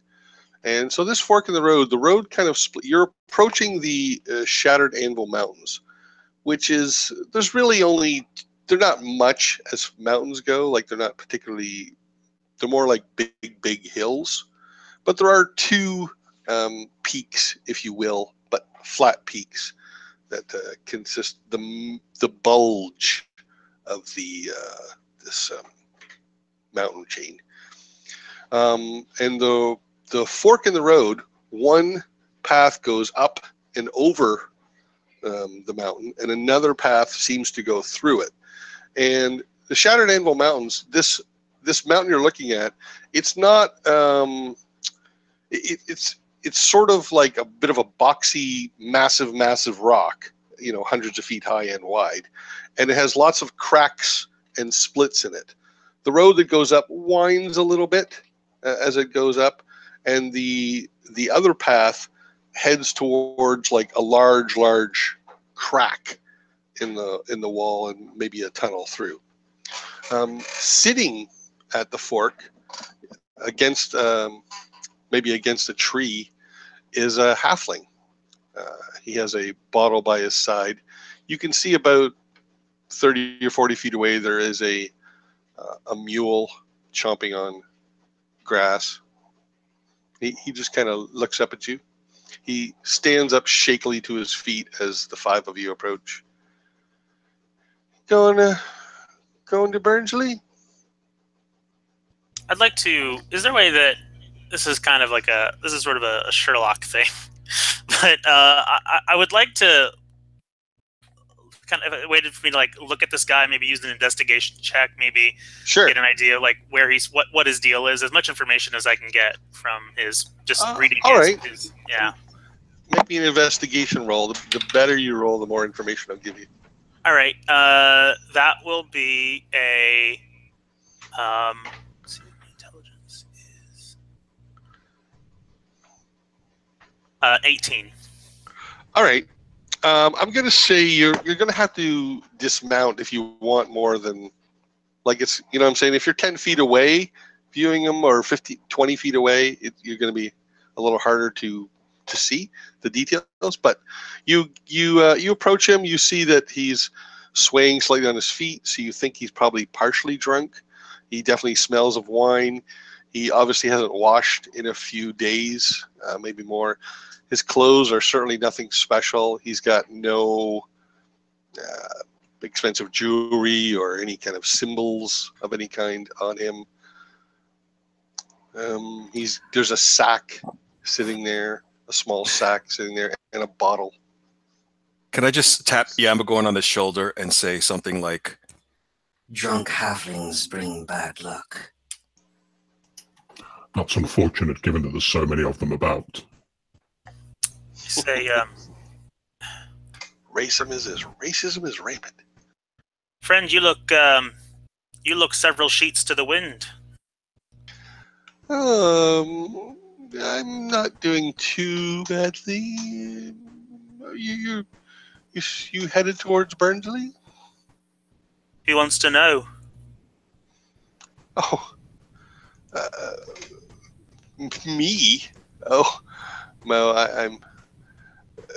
my name is Jakob. I just sitting here offering advice. Oh, sorry, Josser is his name. I'm sitting here offering advice to any travelers who want to go by. You know, there are two paths you can take. One might be better than the other. I've been to Burnsley before. I know my way. Whilst this is going on, I'm keeping an eye out in case this is some form of like ambush to delay us, whilst other people like creeping from the side. So I'll be sort of keeping an eye out to our periphery, etc. Okay. At the moment, other than this donkey, you don't see anyone else.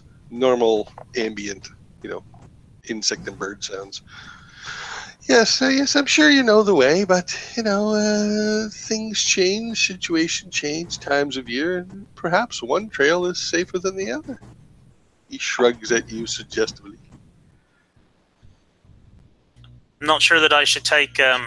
We should take traveling advice from someone in your condition. Well, I've been here. I've got eyes. I can see. If you want to guess, you're welcome to guess. But I think my tongue could be loosened for a few coins, or perhaps some wine. And he licks his lips.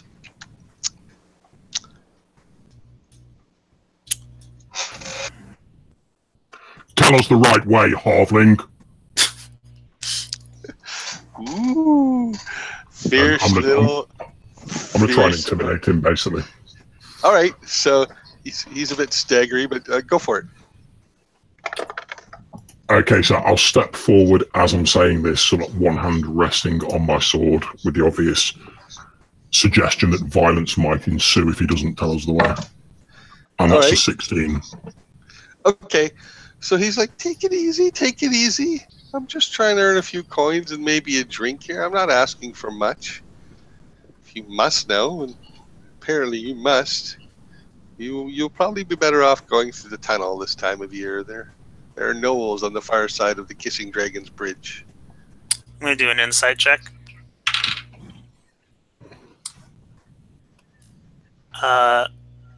That's a 16. Okay, you think he's probably telling the truth, but you also think that he's probably accustomed to telling stories, so take that with a grain of salt if you want. The bridge he referred to, the Kissing Dragon's Bridge, is something you would at least know about. On the overland route, two rock formations come together, and there's just a little teeny like gap you can step over. And from a distance, it kind of looks like two dragon heads kissing. And so that's how it got so named. Which way did they go last time? When you guys came here 3 months ago, you went over the top route, probably. There are gnolls on the far side of the bridge if you want to take the top route, or you can take the slightly longer but safer tunnel. This information is usually worth a few coins to passers-by. What's in the sack?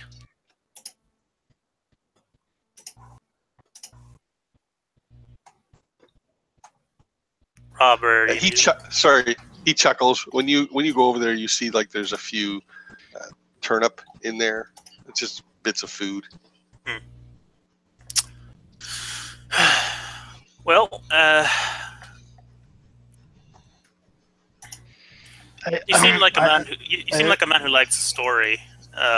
Where did you hear about these gnolls from? Did you come across them? Did you survive these gnolls?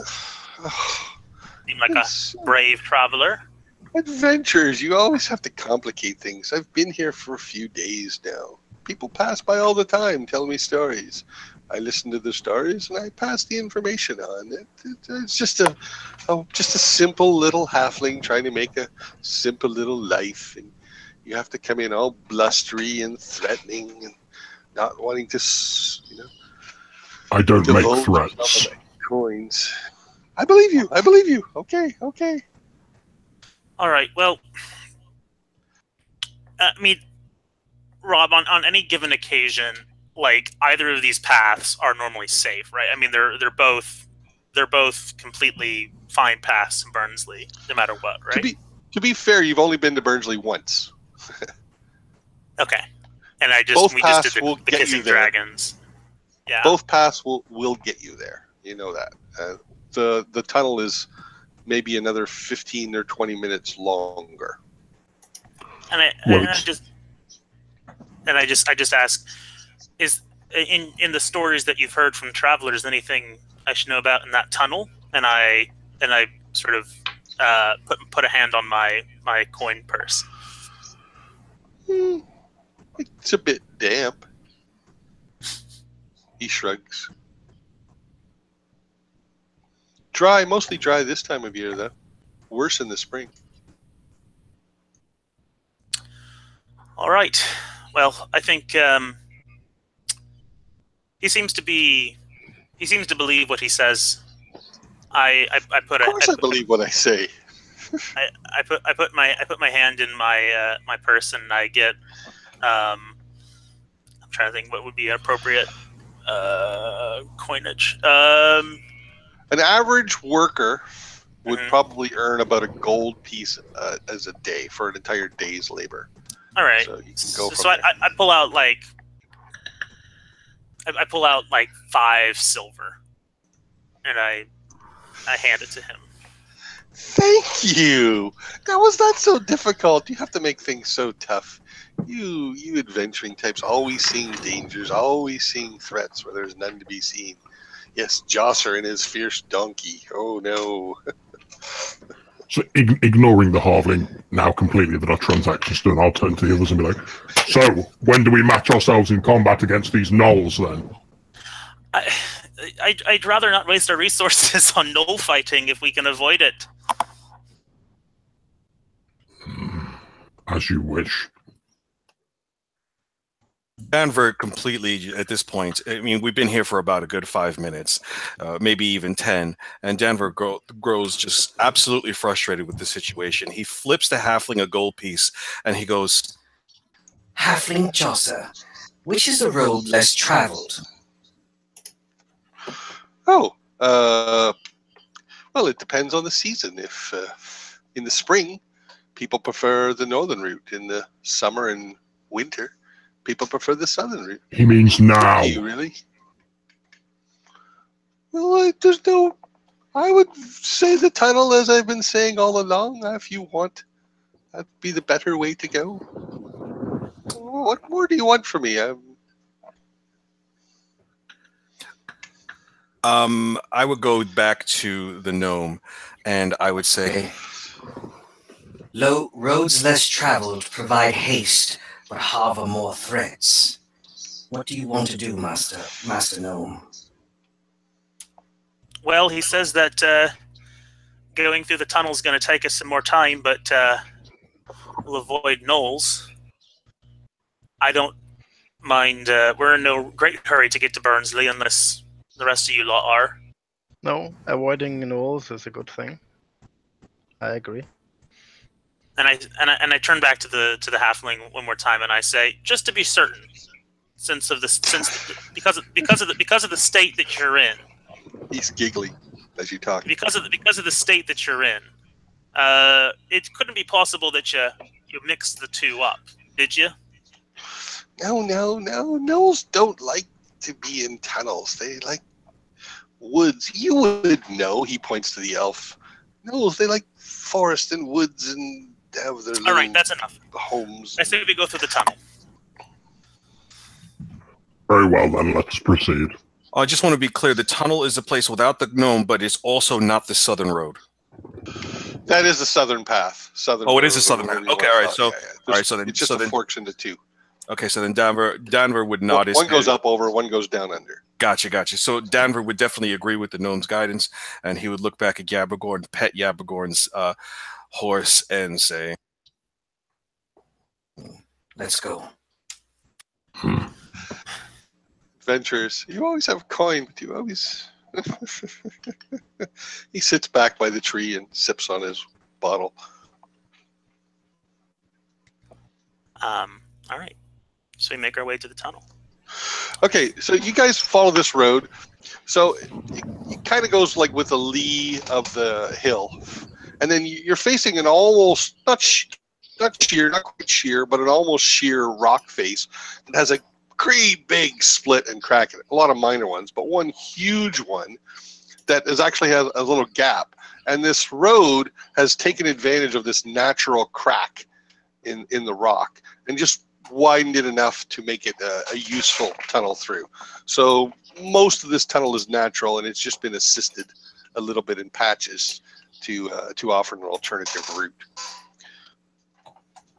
As you head in, obviously the sun goes down and then it gets dark. And when you get within about 50 or 60 feet in, you're pretty much in blackness. So you're going to need some light, I would think. Or we're going to need to be able to see in the dark.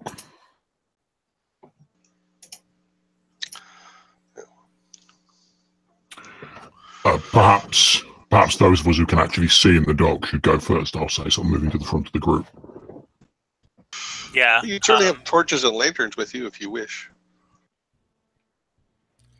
Yeah. I suppose any source of light we have. I mean, I can see in the dark, but I know that we have people in our company that can't. So I was simply thinking that if we light lanterns, torches, and the like, if there is anyone waiting in the tunnels, it will alert them to our presence. It's fair. Well, I'm not going to walk through the darkness. That's just ridiculous. And if there is someone in there, maybe they'll know we're coming and they'll prepare a meal for us. Why are you so dour and dire and everything is going to kill us? I can see that we have led very different lives. Well, you guys definitely have the supplies if you want to create light. I'm just saying. Let's just Let's just create some light. So who is going to carry a torch or a lantern? I carry the lantern. All right. So you fire up one of your lanterns, and this puddle of light makes its way through the tunnel. There's still a road here. It's a little bit rougher than the other road was, and it's definitely windy. Occasionally, you've got to kind of lean one way because there's a bit of a jagged rock coming down or something like that. But for the most part, it's a very passable road. You travel for a couple of hours, and then you see light up ahead, but it seems like daylight. Although you don't, perception-wise, it doesn't seem like you've gone through the whole tunnel. Like it seems too soon to be the other side, in other words. I'm going to gesture for the others to sort of hold where they are, and I'm going to move to the very edge of the pool of light that the lantern's casting. Then using my dark vision, I'm going to peer into the darkness towards where this daylight is coming from, see if I can see anything else, and I'll be listening as well to see if I can hear any sounds up ahead. Sure, you can make me perception check. That's a 14. You hear nothing unusual, nothing that alerts you. I mean, you might faintly hear the people behind you. I will say, actually, I'll say you hear a faint dripping up ahead. It's not very loud. Not much louder than a tap. I'll gesture for the others to like follow slowly, and then I'm going to start slowly making my way forward on the edge of this pool of light as we advance. I'll have my shield. How wide is this tunnel? Sorry. 10 feet for the most part. Okay, so I'll have my shield and my sword out in case we do meet anything and start moving forward slowly. Same situation. A small wagon could fit through here. Yeah, go ahead. Mm-hmm. Sorry, forgive me. Same situation. I'm going to put my back to Yambagorn's once again, keeping an eye on the other 3 party members that are bringing up the rear, and Yambagorn will be leading up front. So I'm not seeing what Yambagorn is seeing. I'll probably be talking to him as we walk slowly and say something like, "What do you see, Yamba?" So he's walking forward and you're walking backwards? yes, the way it works is we put our backs together. Okay. I guess like to get the mental image. The reins of their horses, and he'll bring them with us. Yeah, you can ride them through here. I mean, it's big enough. That's what Dolan says. I just stand next to Snowball. Okay. So eventually, I'm not judging, I just like the mental image. So eventually, Yambagorn, you see that there seems to be a gap. In other words, the tunnel ends. There's about 20-foot gap where you're outdoors, and then the tunnel starts again.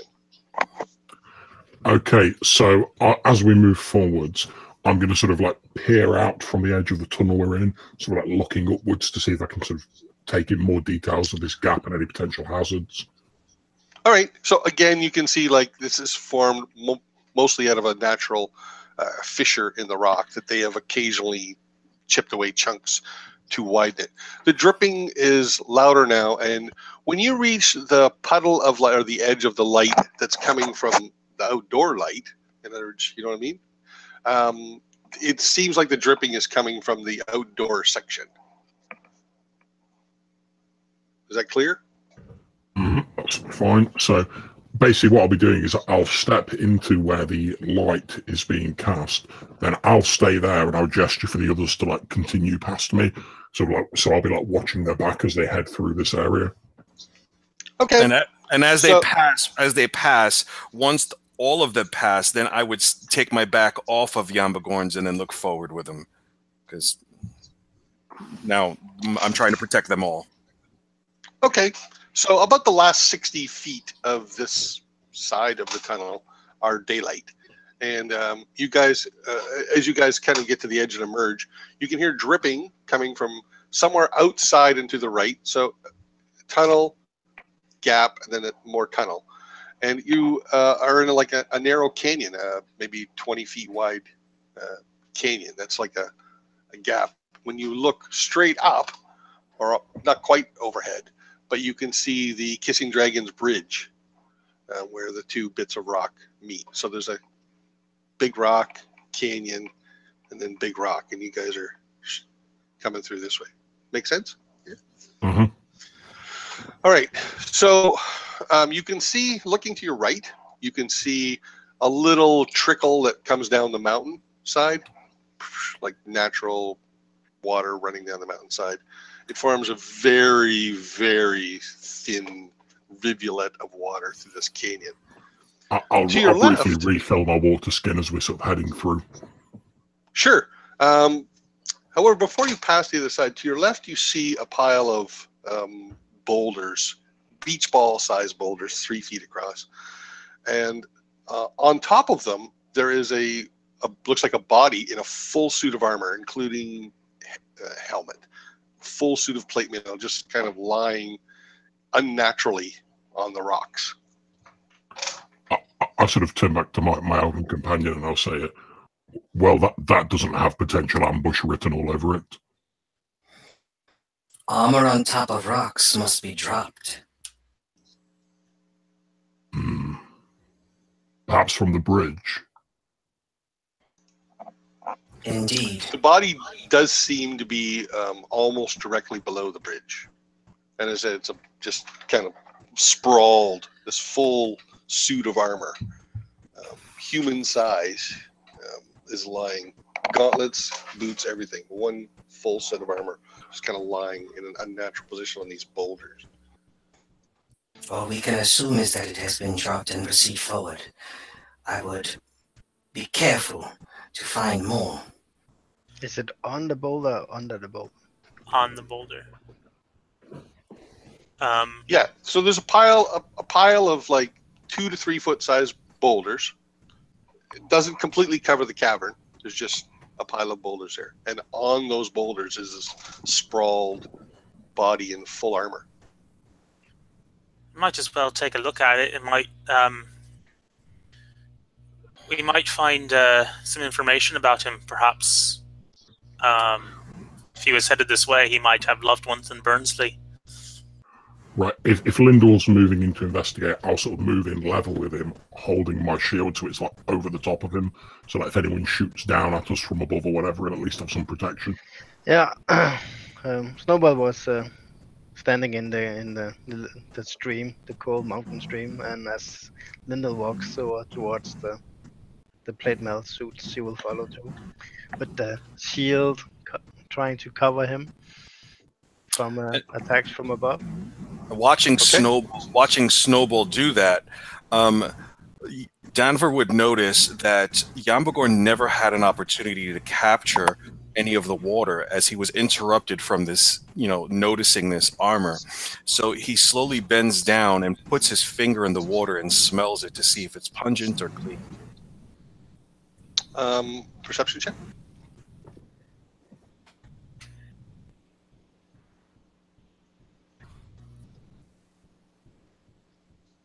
Obviously, you can get something even if you roll a 1. I rolled a 9, unfortunately. Smells fresh. Maybe a tad minerally. All right, I start to fill up a flask full of the water that has been emptied through my travels. Just trying to help Yambagorn out as he assists the others, and I'll stay silent for a while. Okay. I look up at the large bestial humanoids standing above me with shields, and I say, "I feel loved," and I continue towards the body. Sure, it's not too. It's about maybe 50 feet. Like if you think of the tunnel path is going this way, the bridge path is like about 50 feet off. Mm-hmm. You know what I mean? The water was to the right of the tunnel, and to the left is this pile of boulders and this armored suit and this little rivulet of water making its way through this canyon. Mm-hmm. So you walk over to the boulders. If you want to get at the body proper, you're going to have to maybe climb up on one of the little ones to get at it. It's not like right at the edge of them. That's fine. All right, so you climb up there. Describe what you're looking for. I mean, the first thing that I would do, I see that he's in armor, or they're in armor, so I'm going to first try to see who's inside of it, what's inside of it. You can flip open a faceplate. Yep. All right, so inside you see a human, obviously dead.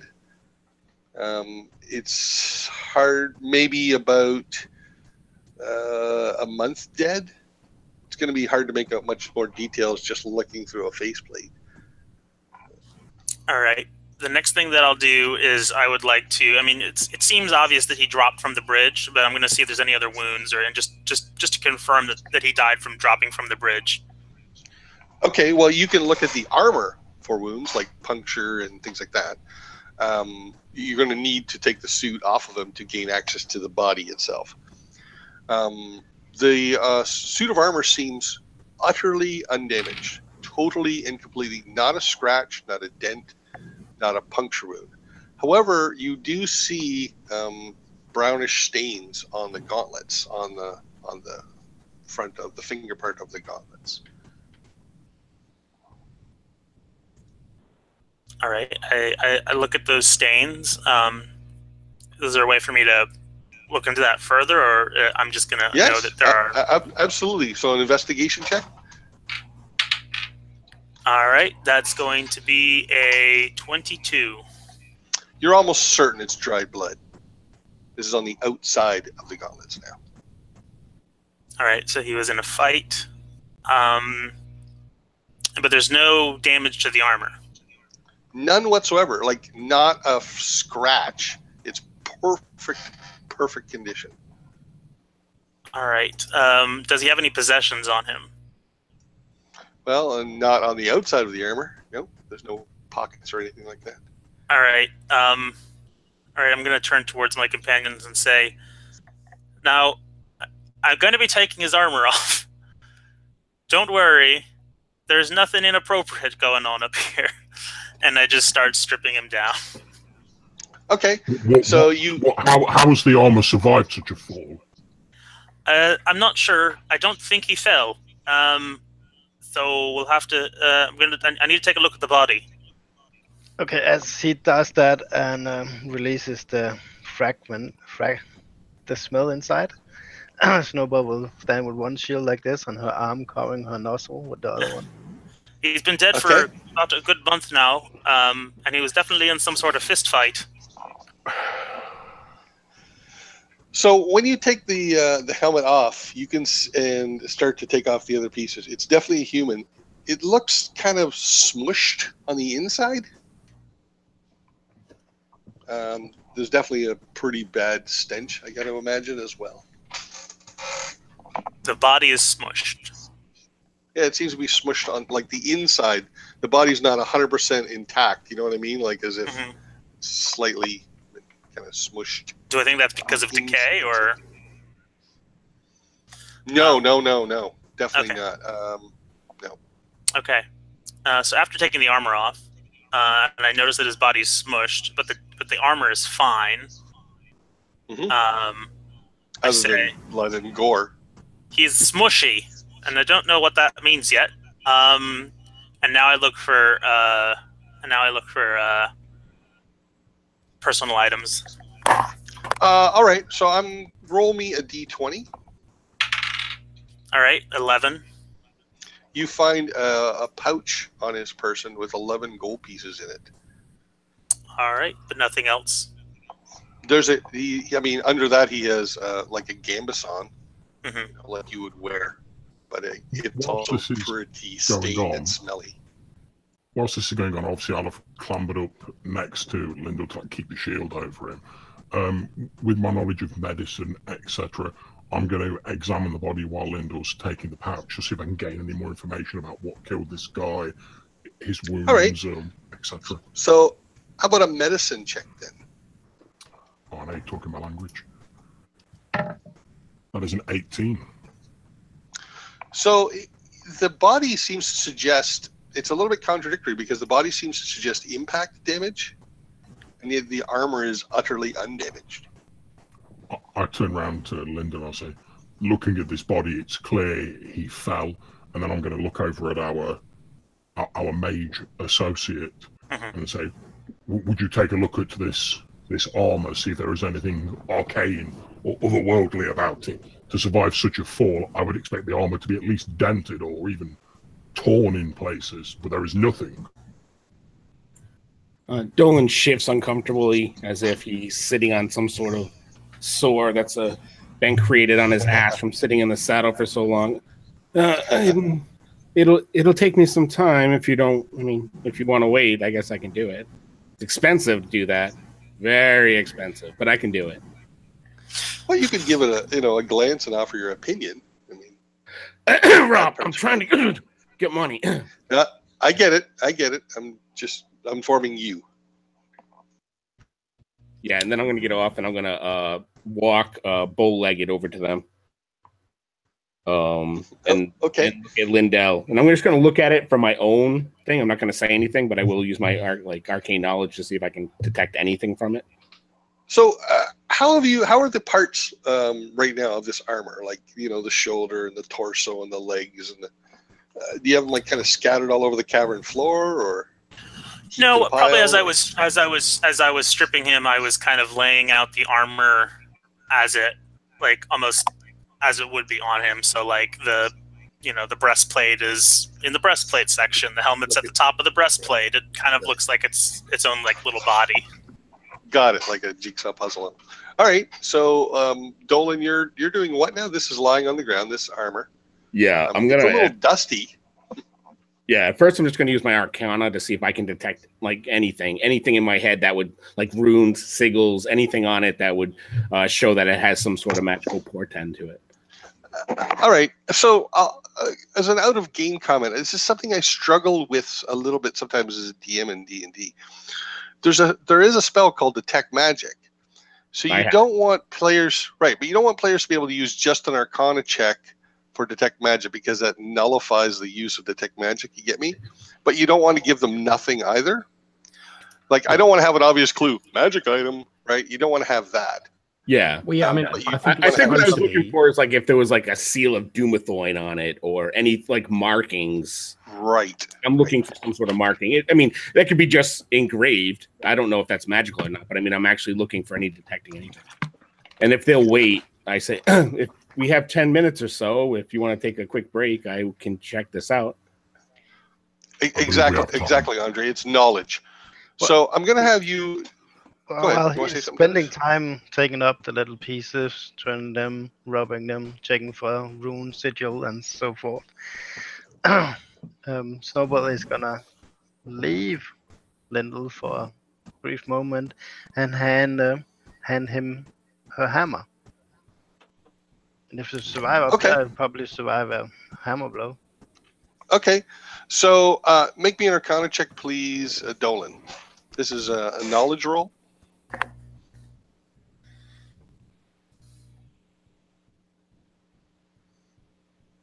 23. All right, so you can't be certain that this thing is magic. This armor is magical or not. However, it does seem of a very, very fine quality material, and you would know that if someone were to make magic armor, this is the kind of material they would want to use. So I look over at knowing your character a little bit. I'm just going to add. I'm not sure how closely you want to examine it because it is pretty goopy in there. No, I'm not. I didn't really even want to. Yeah, I don't want to touch it. I'm just looking at it from a little ways, covering my nose with my handkerchief. Noticing that, I do look to Lindle and say, "No, good Lindle. It appears, besides being grotesque and disgusting and smelly, that it could be of a quality to be enchanted. And like I said, with a little bit of time, I could probably find out if it has some sort of magical properties. I don't know if you want to rinse it off and take it with us, and I can look at it later, or perhaps even maybe do it now if you want to wait. It's totally up to you, of course." And with that, I start backing up slowly away. Seeing as this armor could be helpful for one or more of you in our journey, unless of course you fall from a bridge, apparently, it could be useful to know of its properties and if it can help us in any way, or if we want to sell it, we know how to split the profits, as it were. So I've got 10 minutes if everyone else does. Have at it, good sir. Dolan sighs, and then he was kind of hoping you would say no, so you get on his horse. He turns back. Okay, perhaps the sun is kind of warm. Can we pull it into the shade so I can do it in comfort at least? There's 2 tunnels. If that will help you, yes. And I'll sort of grab the armor and heave it towards wherever Dolan is indicating.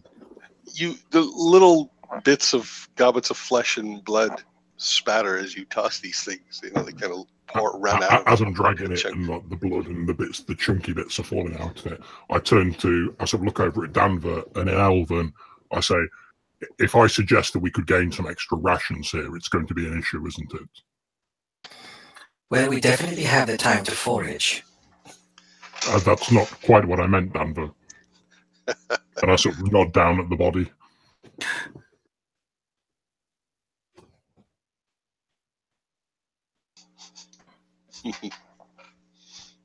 All right, so you move these chunks of armor to one of the tunnels.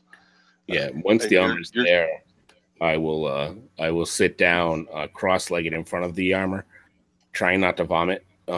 And I will pull out a book, which you probably everyone in the group has seen me pull out this black tome with purple lining around the edges, and the pages have a sort of metallic sheen to them. And he pulls them out and he begins to just a low chanting, "Donist F Arnik Orst," and he repeats that over and over again for 10 minutes. And I will cast Detect Magic on it. Okay, so after a little, after he starts doing this, you guys like tune out after like a solid minute and nothing's happening. He just seems to be going on and on. What are the rest of you doing while he's doing this? Danvur is actually foraging for mushrooms because he completely missed the joke, and he's just doing what he thinks Yambagorn was talking about because he was busy filling up water while Yambagorn was talking about the other stuff. Okay. Okay. I will be attempting to harvest the nearest source of available meat for future ration use. There is no game or mushrooms in this canyon. Perhaps at certain times of the year, if the rivulet was wider, it might have fish in it. But right now, the best you're going to get is insects. When you're on top of the mountain or outside, I was referring to the meat that's contained in the armor.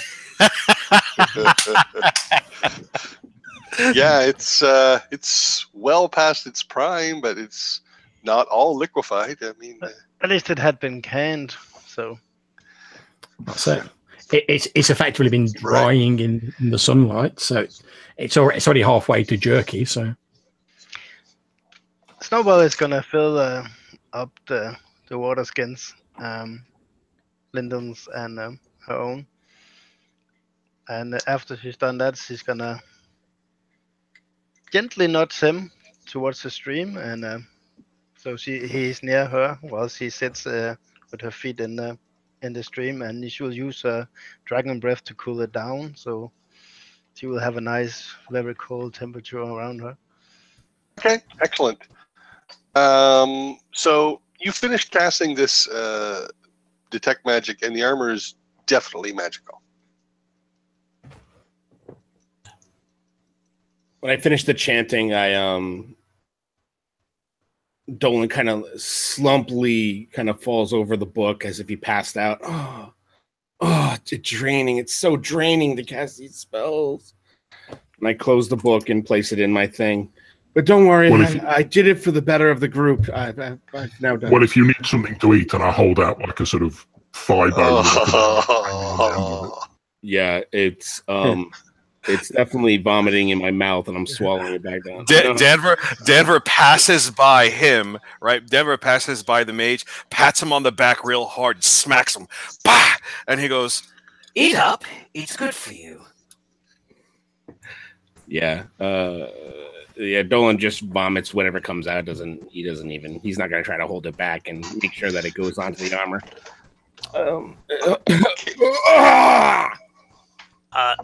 Lindle's going to share a glance with the Dragonborn at the side of this half-orc companion eating man flesh.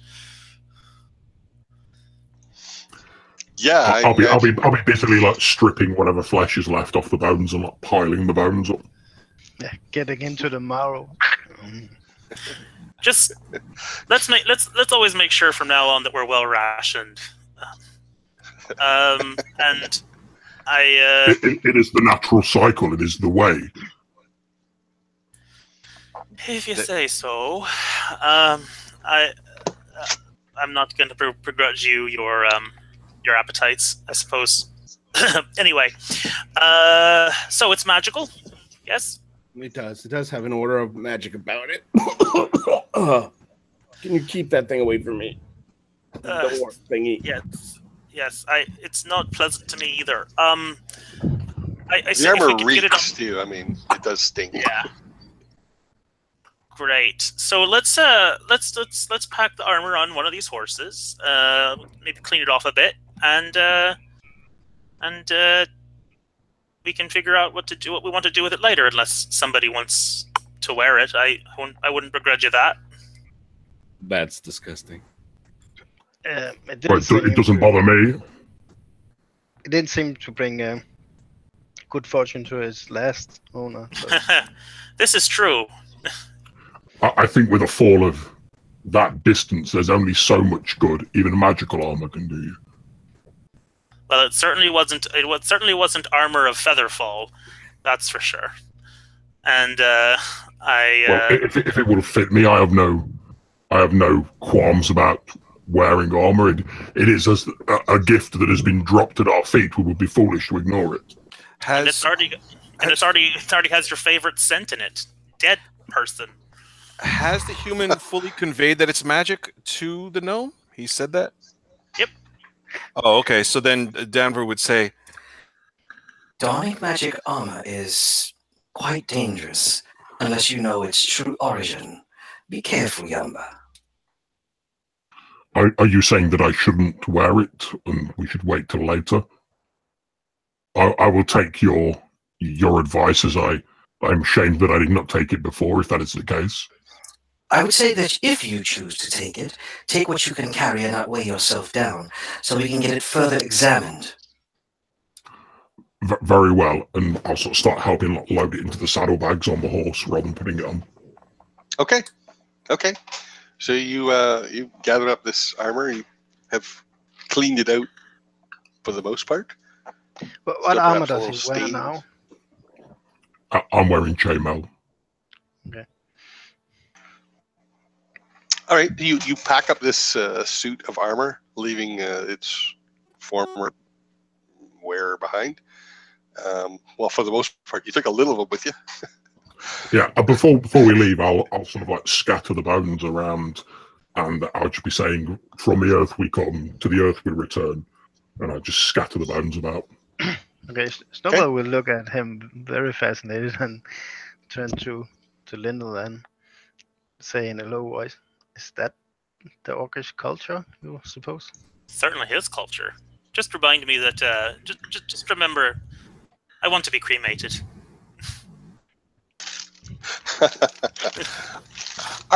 Yambagorn, are you wearing any outward symbols of who you worship that others might see? The only thing that people might see is I'm not wearing any symbols, but if they look closely at my shield, do you remember I said it had a horse's skull on it? If you look closer, you see it's got a suggestion of like having once had like a horn coming out of the skull, but it's obviously been broken off in a previous skirmish. There's just like this sort of stub of it. Okay. You guys pack up this armor, leaving behind most of the original owner or previous owner, and you proceed into the second half of this tunnel. It's pretty much the same as the first half, windy, a bit of a rougher road, and then after a couple of hours, you emerge from the other side. Lindle, you would probably know from this point that you're about maybe 6 hours from Burnsley, perhaps a bit less.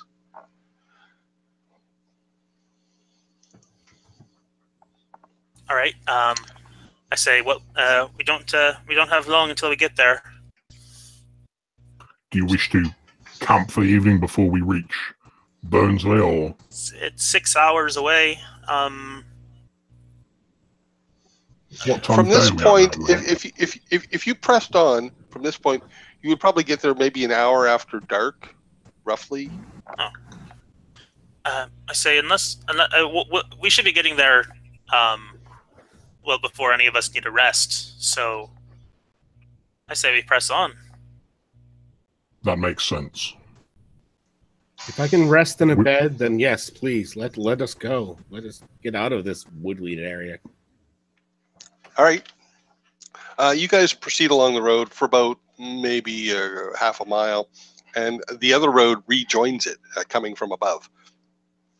The area starts to get a little bit more, a little less forested, at least up above. And as you continue down the road towards Burnsley, you start to see farmland, scattered farms here and there. You travel for about 2 hours, and a farmer on a wagon. He is coming down the road towards you slowly as you guys make your way up, and he sees you approach, and he stops his wagon and hops off, and he doesn't like jump in your path or anything, but he puts his hand up, sort of, requesting that you stop. Can I talk to you, Taps? Sure. What is it you need, farmer? Well, you look like them adventuring Taps, right? The kind of, does deeds and helps people and like that. And I got a problem. I got an ogre problem. I'm hoping you could help me. It's already a problem. They steal sheep from time to time, stealing my sheep. But the other day they hurt poor Flo, and well, who knows they're going to hurt next? And you're some of the adventuring types. You should be helping people like me, right? You can do something about them. Who is poor Flo? Well, Flo's my wife. I can't offer you much, but maybe a meal and a place to sleep. You can, maybe take care of them ogres, and I'll stop losing sheep, and I don't got to worry about poor old ladies being beat up by ogres. How many ogres are there? Well, I don't know. I never actually seen the ogres. Do you have just footprints? Do you have soft beds for us to lay our head on if we do this for you? I've soft hay. We just got the one bed, Flo and I. Danvur would look back at the human to see if he approved. You see him just rolling his eyes with his head looking up in the sky, shaking his head. I don't believe our friend Dolan is a hay kind of person. We're not far from town. We don't, as much as I appreciate this man's hospitality. There's a couch. He shrugs. I look back to Dolan. All of a sudden, now that people actually care what he thinks, he's like kind of taken aback. We should help him. Yeah, you should help me. Isn't that what your types do? Well, Master Dolan is a charitable man, a truly kind and generous soul who cares not but for the little folk. Indeed. I knew there was a warrior's spirit in there somewhere, Dolan. He's brave. He's a brave man. They tell legend of him all throughout Port Withal. Dolan the Brave, slayer of monsters. Yeah, I heard that. I heard that too. I heard that about you. Mm-hmm. Just remember it. He's always willing to help. And I say, so where are these orcs? Ogres? I'm sorry. Orcs. Sorry. I don't know exactly. I mean, I know they're somewhere to the west, but I could take you to the farmhouse, and you can go from there, I suppose. This is, yeah. Much as I want to help them, Lindle, do we have time for this if it's going to involve us travelling further to the west? This is your errand that we are on, so I believe the final decision rests with you. Well, I look to the farmer and I say, so have they eaten all your sheep? Well, no, I got lots of sheep, but every other week they're stealing one or two. And as I said, they beat up poor Flo. You can't let that stand. Yes, you can't let that spin. I want to help. I want to help. I'm glad to take. I'm glad to take on your this task, as we are heroes. I mean, we're in the company of the great Dolan here. Yes. But if I could get some, I promise I could contract ourselves to take care of this, but we might need some time as we have business in the town. Contract? Well, it won't take that long. I mean, how far can they be? They walk over here and steal sheep. It's not like they ride horses. So, I mean, how far can they really be? I mean, they hurt my Flo. I look to Yambagorn and I say, there is no time limit put on this message from the apothecary. I nod and then trying to get involved with the conversation about bigging Dolan up. I turn around and I say, he's also known as Dolan the... And then my sort of orc language skills seem to come to the fore, or rather lack of them. And I go, he's also known as the Magic. I say, all right. If it's okay with the rest of my companions, I would like to see to this. Well, we should at least speak to this Madame Flo character and see how she is. Oh well, you can see her. She laid up in bed right now. She all hurting. Perhaps we can help her out. True. Well, I think she'll pull through, but it's more them ogres I'm worried about. What if they come back? Steal my sheep. All right, let's take us to your stead. Well, we're good. I'll just get on I gotta get back on my wagon. So he hops back on this wagon, and this is just a farmhouse, like a farm horse, rather, a plow horse. Master Dolan. He turns the wagon around. It's really slow. Master Dolan, it appears that we are going to his abode to help Flo and rescue his plight away from these ogres, thanks to your heroship. Yeah. And your magic. Yeah, my heroship. Anything for the little man. That's what I always say. You are all about altruism. That is why we adore you. As he says anything for the little man, I turn and look at Lindle, as though Lindle's going to say something. Different kind of little. So he turns his wagon around. He goes back a short ways on the road, the direction you're traveling, and then he takes a faint trail off to the left, and it's hilly lands, and it's slow. It's like half the speed you guys were originally progressing. As you ride, you can there's lots of grass. You can soon, probably maybe before you can hear them, you can smell the sheep and their sheep shit, and then you start to hear the sheep bleeding and stuff like that. And they seem to be sort of scattered here and there throughout the hills, the nearby hills. They're not exactly all over the place, but they're not in a pack either. He makes his way towards a farmhouse. There's also a side barn and a couple of little support buildings. It's a very old farmhouse, sagging roof, that kind of thing. His wagon kind of creaks to a halt. Yeah. As we're traveling, like you say, we're seeing all these like sheep dung dotted hills. I'm going to collect some of like the driest sheep dung I can find, and some like leaves on the way. And effectively, I'm going to be like rolling myself some like massive cigars on the way there, using the sheep dung as the tobacco. Yeah, you can smoke animal dung. Well, you can. I'm not, but yeah, okay. No, I didn't know that.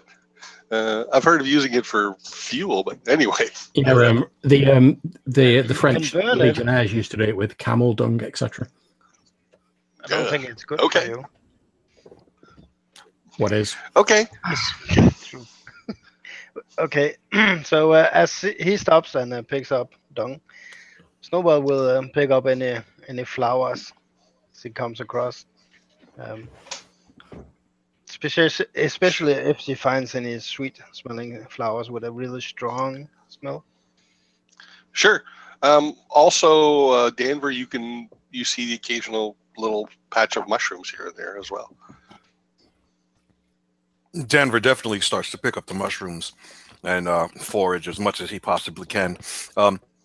He loves the mushrooms that grow off of the dung because he likes to put them in Yambagorn's tea. So the farmer is going slow enough that you guys can kind of harvest without really falling behind. You know what I mean? I look back to Dolan and I say, "Is there anything you want to pick up off the ground?" Oh God, no! I will. When we, yeah. No, I'm good, thank you. Same. As he says that, I ride past him with like a massive cigar that probably smells quite pungent. So.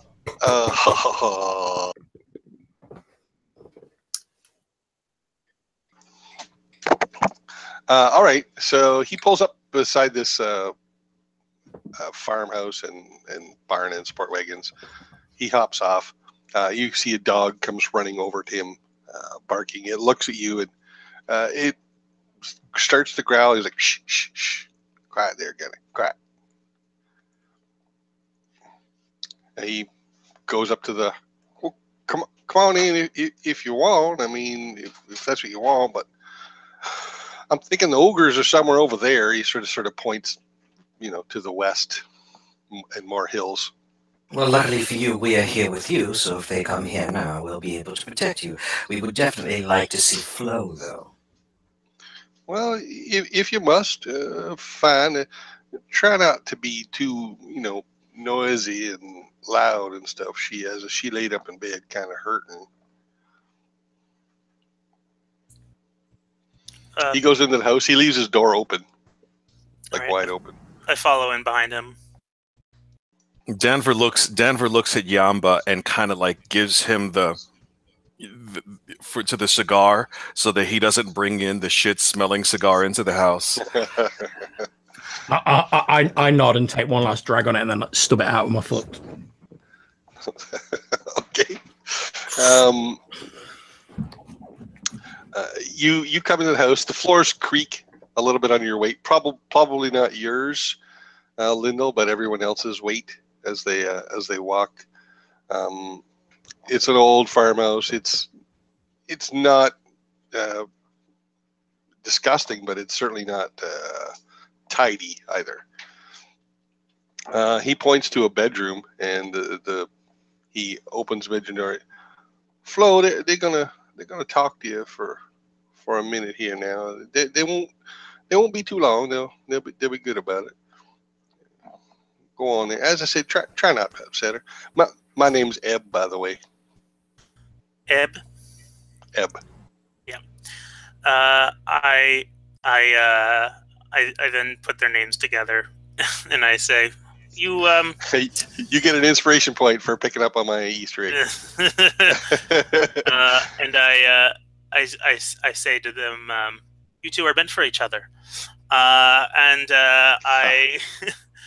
I approach the bedside of Flo.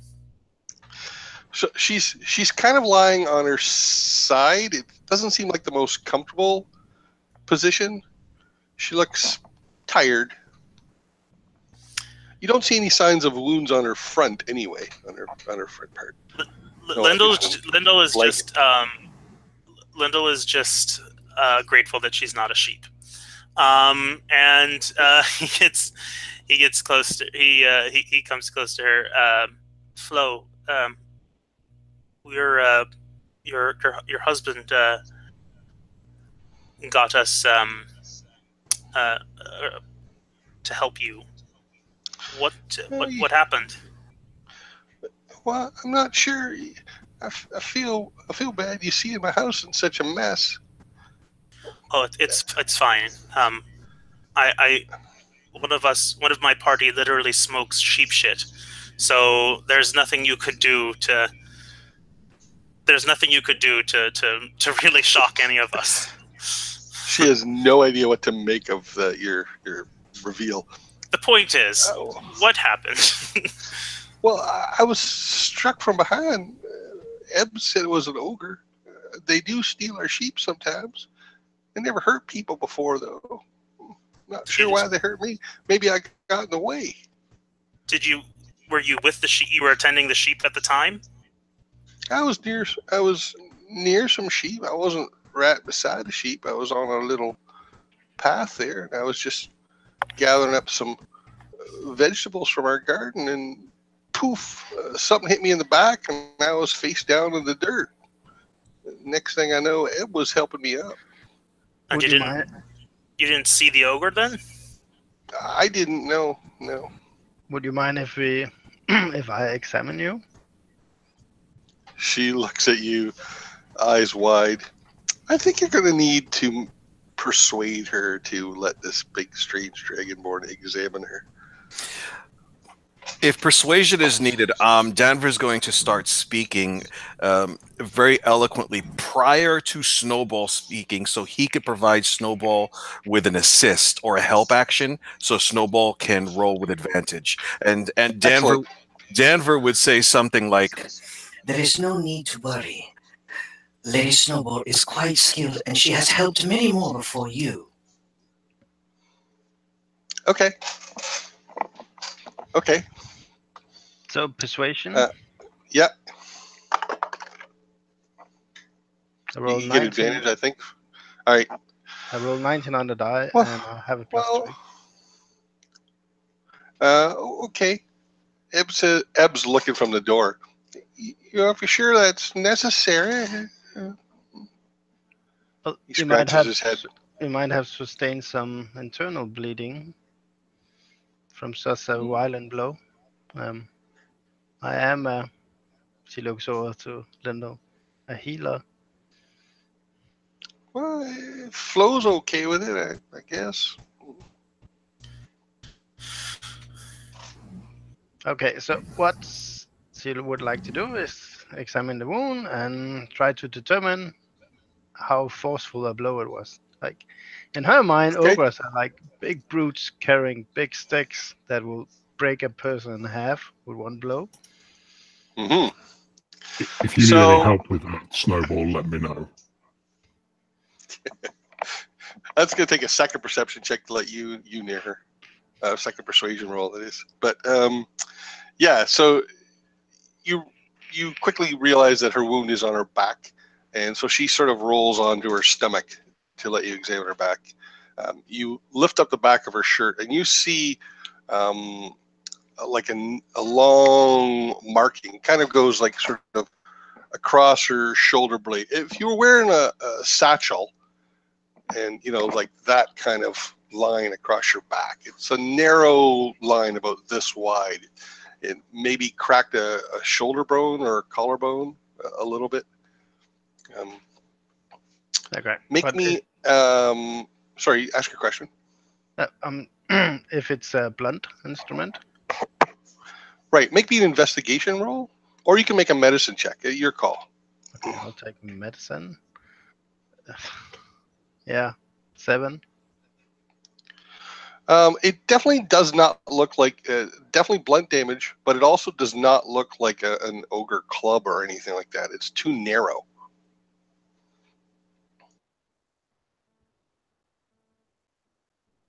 Okay, she'll touch her shoulder and kind of feel her muscles, and if she winches, I mean, I'm guessing her back isn't broken. No, you can see two like faint lacerations, very straight lines, perpendicular to each other, that seem to form the wound. I don't think it's an ogre, she says to Lindle. What makes you say that? Should have broken her back. Also should have eaten her. That too. She looks like side glances over to the orc. What? I say, Ed, remind me again, why do you think that it's ogres coming for your sheep? Well, I've seen footprints. Sheep go missing. I mean, where are they going? Can you show me these footprints? Well, yeah, I mean, this might be a bit faint. It's been a little while since I had a sheep stolen, about a week, but... You gotta make an insight check on Ed. I'm trying to see if he's fucking with us. Alright, that's going to be a 23. Okay, the way I'm going to answer this question, I'm going to trust you not to metagame, okay? I understand. It seems like what he just told you is probably the truth. Okay. Says, well, considering I was just doing that privately, I'll just say, Do your best. Take us where you last saw them.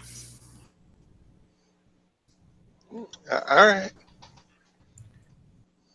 So Rob, as we're walking, Yeah. Dolan kind of saddles next to the farm, and he's like, "Good sir, do you have a chicken coop? Yeah, I got a few chickens. Yeah. Do you have a barn?" Yeah. There's a big one outside. Didn't you see it? Excellent. Okay, thank you. And then with that, he continues to walk. Okay. So he leads you outside. Anyone who wants to go, you can. If anyone wants to stay at the farmhouse, they can. I'll follow him. Oh no, I'm a hero. I need to be there. I'm just suggesting. Is anyone going to stay with Flo? Do you want to do any more examining there, Snowball? I mean, she doesn't seem in immediate danger of dying, or she will recover naturally. Yeah, she's definitely got she's going to have a big welt, bruising, and there's this very narrow kind of long injury along her She'll follow. kitty corner across her back. He takes you out to a hill. There's sheep nearby, and he points to the ground, and you can just very faintly make out an indentation in the ground that could be an ogre foot. Danvur, do you think you'd be able to track this trail? I can try, but I doubt this is a recent footprint, recent enough to coincide with the markings on the back of dear Flo.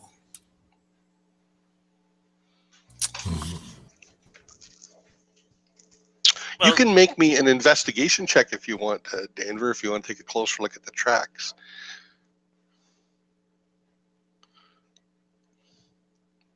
You're muted. Still muted. Sorry, I had to unmute. I just have to cross-reference my sheet to see what my investigation is. Okay, so it's just a regular D20 roll, and it's Would survival be applicable? Because obviously that's used for tracking, etc. Do you have? Sure, I'll let you do that. Do you have like tracking as part of your background? Like, are you a tracker? Well, I'm a hunter, and I have. Let me see. Master of the Wild, keen senses. I have proficiency in perception, which maybe no, I don't have anything that's actually tracking. I just made that comment as based. I mean, like in your, but in your backstory, you're a tracker, yeah. Oh yeah. As a hunter, I have to be able to track. Well, that's good. It's good enough for me. So I'm going to give you advantage on the check, and yeah, you can do survival instead if you wish, instead of investigation. I'll use investigation. I rolled a 17. All right. So your assessment was correct in that the footprints are too faint to suggest a direction. The footprints do seem to that are in this immediate area. They'll probably be undetectable to most eyes. Do seem to be a bit scattered. So like it's not like they stood in one spot, walked in a straight line or anything. They seem to have moved around, and the footprints do seem of a size and weight that is consistent with ogres. But are they I mean, the biggest concern is you said that they were faded. Are they old or are they fresh? No, they're at least a week old. And it's in soft grass, so okay, so Danvur would turn to Yambagorn. He would kind of look at Yambagorn with skeptical eyes and then look at Ebb and say, Master Ebb, when was Flo hurt? Oh, about a week ago, or suppose maybe 5 days. Kind of shrugs. Well, as far as the tracks are concerned, these are ogre tracks, but they are quite sporadic. I cannot position or determine which direction they come from.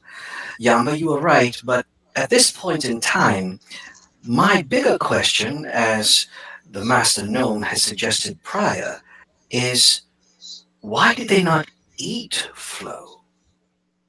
Well, I don't know. When they take sheep, they usually don't eat them here. They just take them. I guess they eat them. What else would they do with a sheep? Correct, but Flo is such a much more Forgive me for saying plump prize.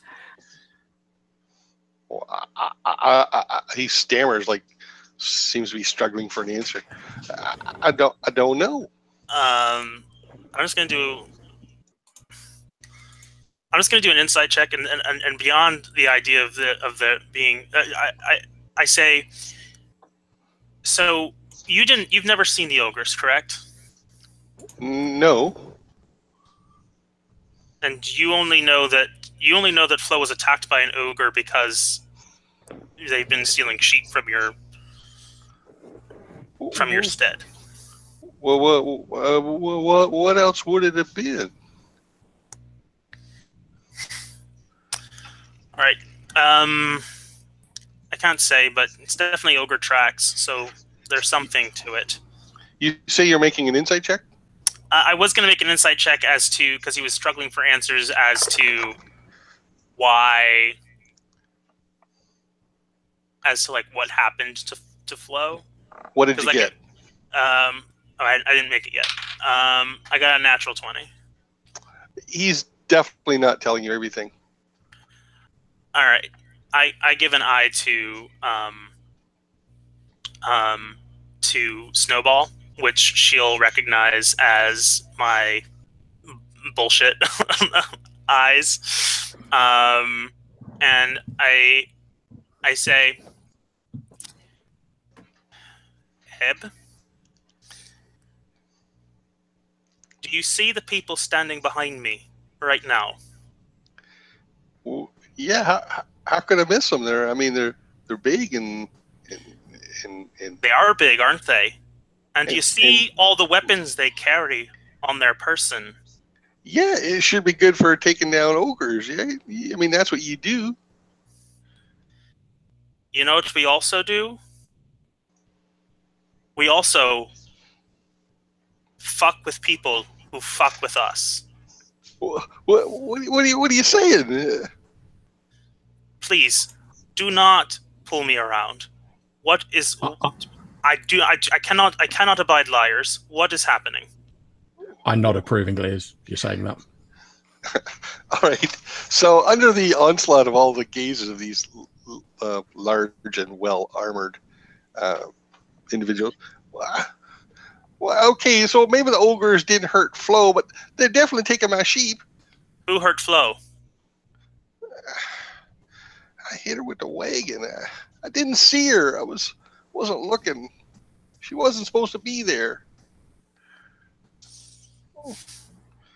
You don't have to tell her that. And I mean, I'm not lying about them ogres.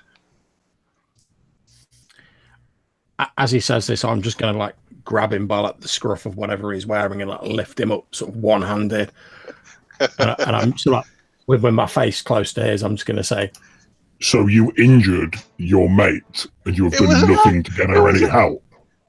It was an accident. I got her into bed. I've been making her meals, tending to her best I'm able. Oh. Put him down. I throw him to the ground and I swear in Orcish and turn away from him. Okay. But you still have an orc problem, correct? Ogres? I'm sorry, I hope I don't have an orc problem. He looks at Yambagorn. You may if you still have if you don't honest with me. Now. Well, I just figure if I told you that ogres was also hurting people, that you might be more inclined to help. See, I've complained to the local Shreve in Burnsley, but he won't do nothing. He says too far from the city, not his problem.